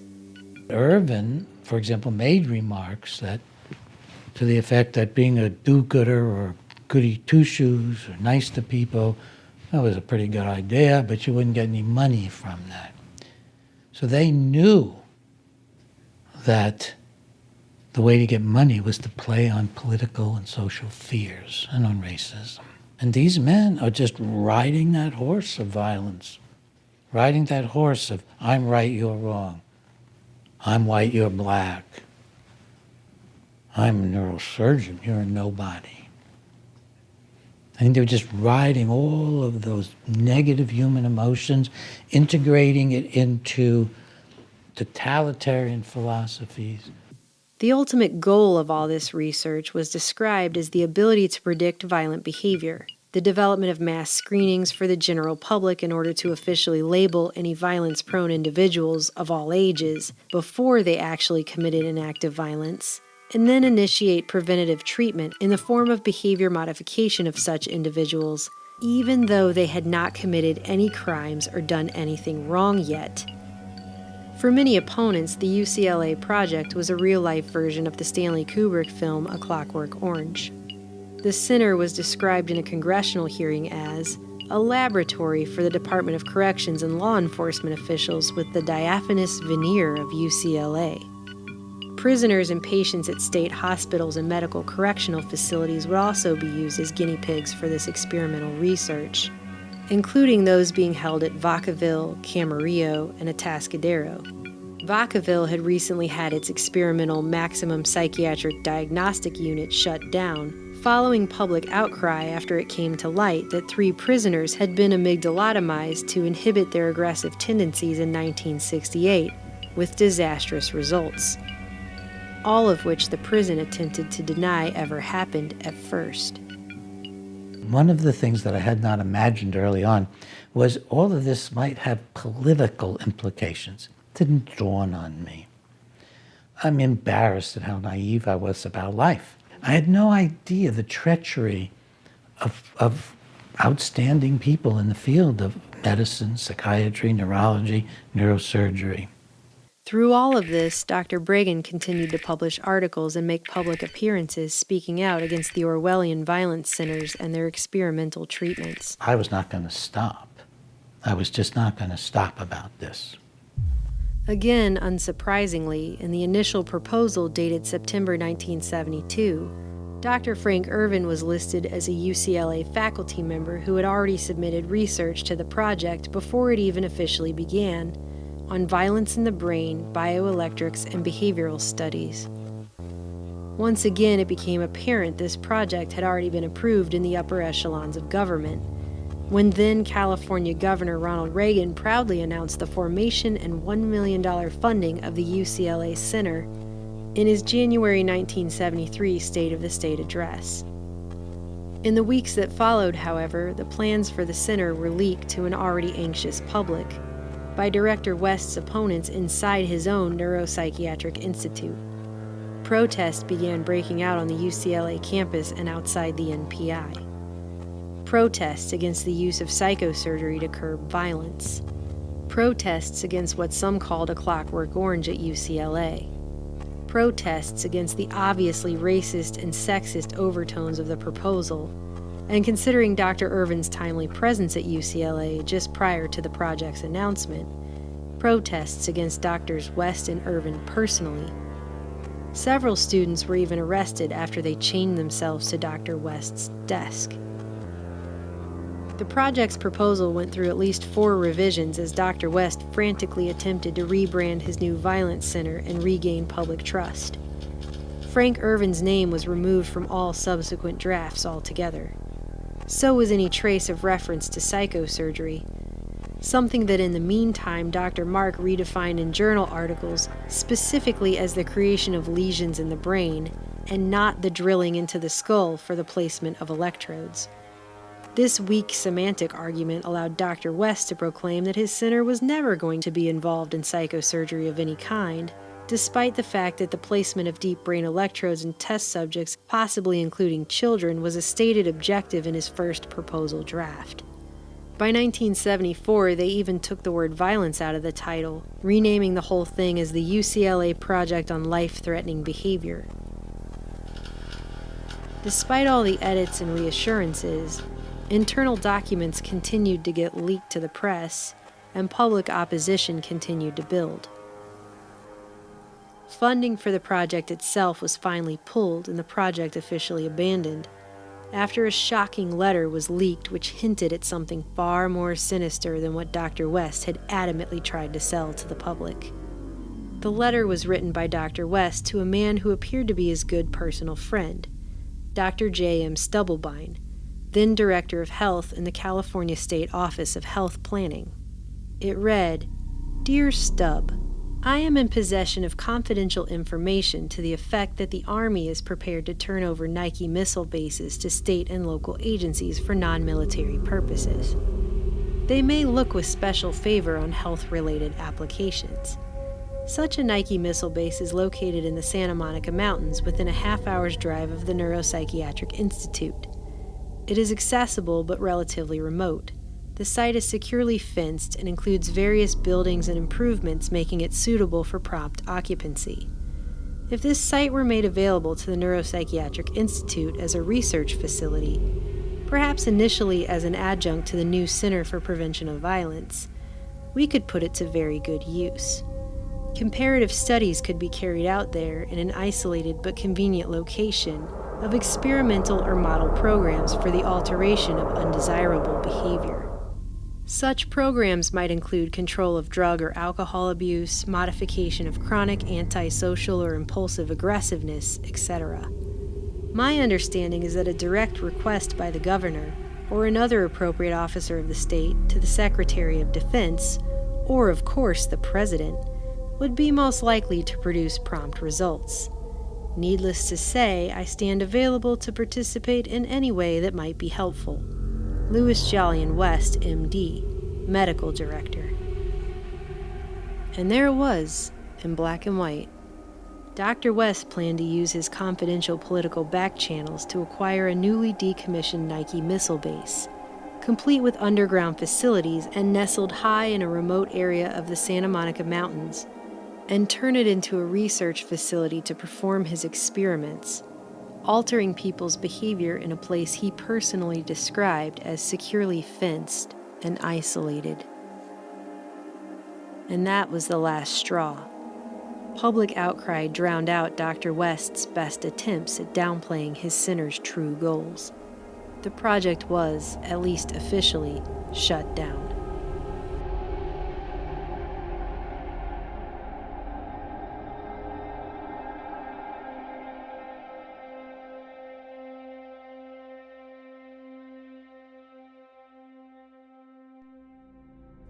We are advancing rapidly in the pattern recognition of electrical correlates of behavior. Dr. Delgado's highly publicized taming of the bull was just the opening act before the real show began.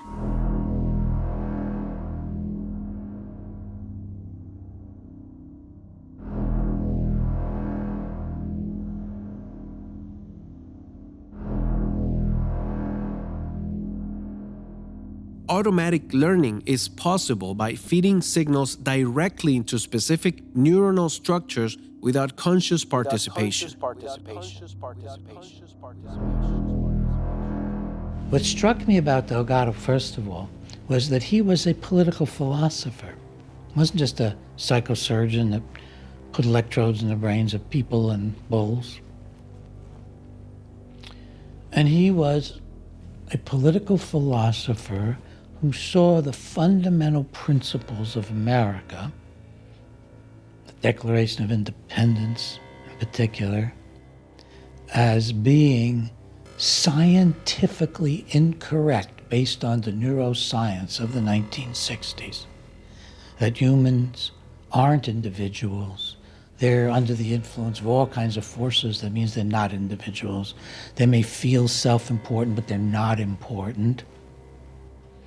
And they may think they had rights as individuals, but the society had rights, not the individual. His view was 100% consistent with society versus the individual, doing anything to the individual in the name of the social good. Humanity behaves in general no more intelligently than animals would under the same circumstances. And this alarming reality is due largely to spiritual pride. Violence is a product of culture and environment, and is an extreme form of aggression. Man may react to unpleasant and painful stimuli with violence. A major role of education is to build internal controls in human beings so that they can withstand external pressures and maintain internal equilibrium. It was a totalitarian philosophy under which he was doing social control and personal control of people.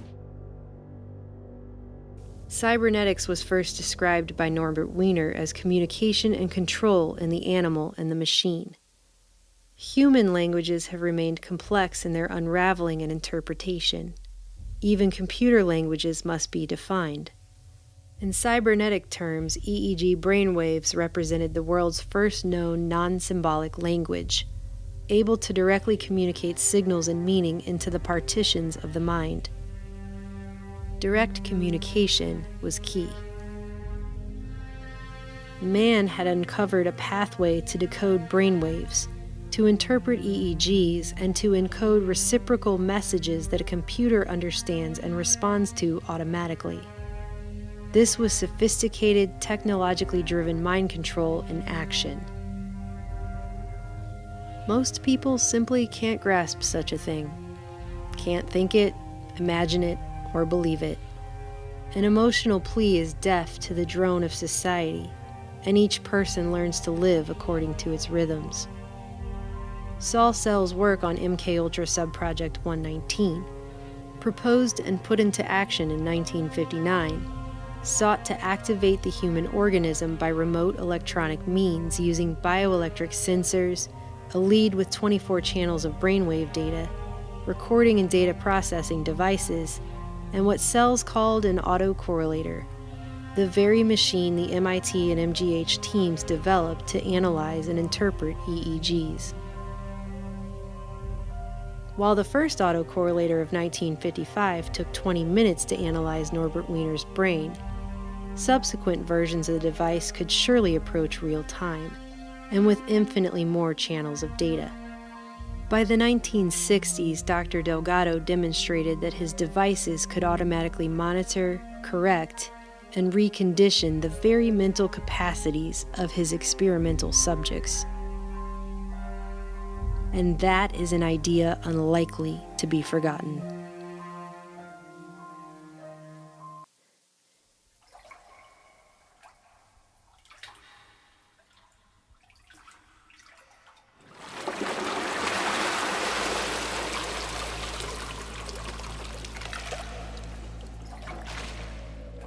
Can the human mind be controlled and remain human? Many of today's developments were predicted 35 years ago in what was then called a fantasy. Its title, Brave New. Is the mind merely a function of the brain? Or is it a separate but closely related element? In the past 50 years, we have come to recognize that in the brain there is an amazing automatic sensory and motor computer that utilizes the conditioned reflexes. And there is a highest brain mechanism that is closely related to what men have long referred to as consciousness, or the mind, or spirit. But the mind, I surmise, can give direction only through the mind's brain mechanism. It is all very much like programming a private computer. The program comes to an electrical computer from without. The same is true of each biological computer. Purpose comes to it from outside its own mechanism. This suggests that the mind has energy. There I must leave it.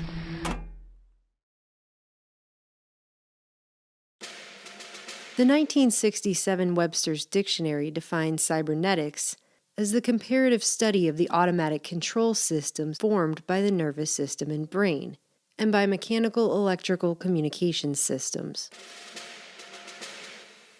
In 2008, the CIA declassified the historical record of the agency's Office of Scientific Intelligence, 1949 to 1968.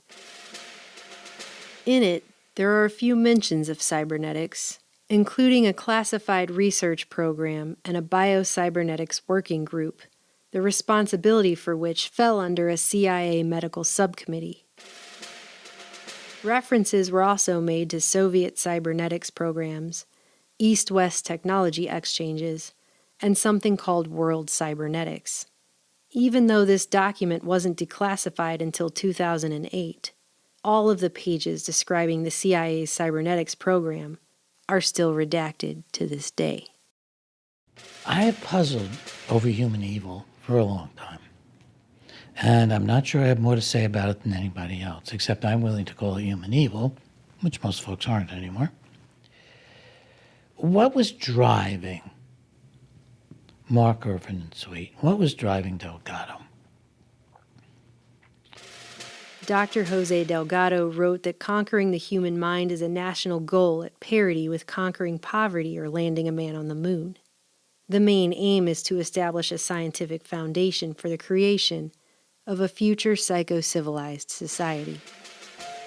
But how many people knew that humanity's new future course toward a psycho-civilized society could be traced back to a highly organized global program to unlock the black box of man's mind, established during World War II, funded by elite foundations, government health and intelligence agencies, and military research branches, run through Ivy League schools,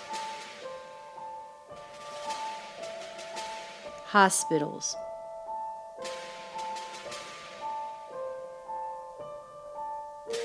mental health facilities,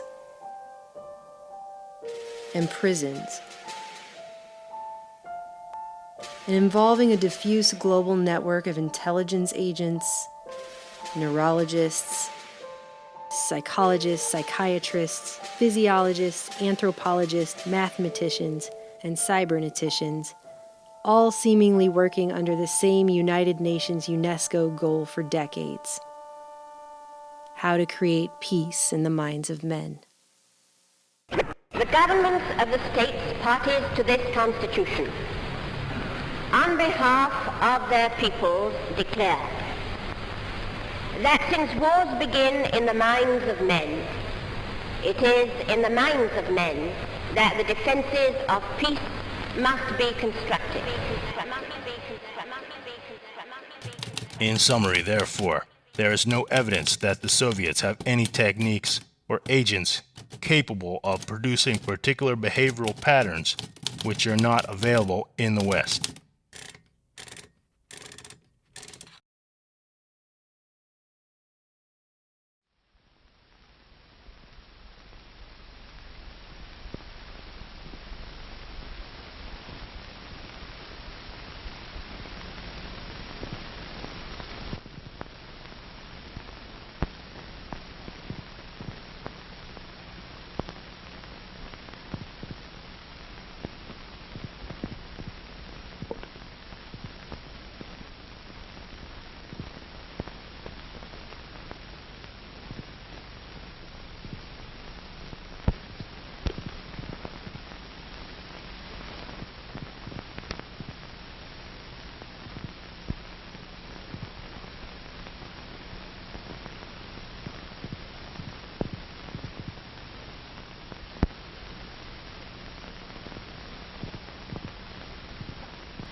Form figure 8, run a couple on the right, run a couple on the right, run a couple on the right. A form figure 8, run a couple on the right, and chase the goose around. Round and around and round and round, round and round and round and round, round and round and round and round, chase the goose around. Form figure 8, run a couple on the right, run a couple on the right, run a couple on the right. Form figure 8, run a couple on the right, and chase the goose around. Round and round and round and round, round and round and round and round, round and round and round and round, chase the goose around.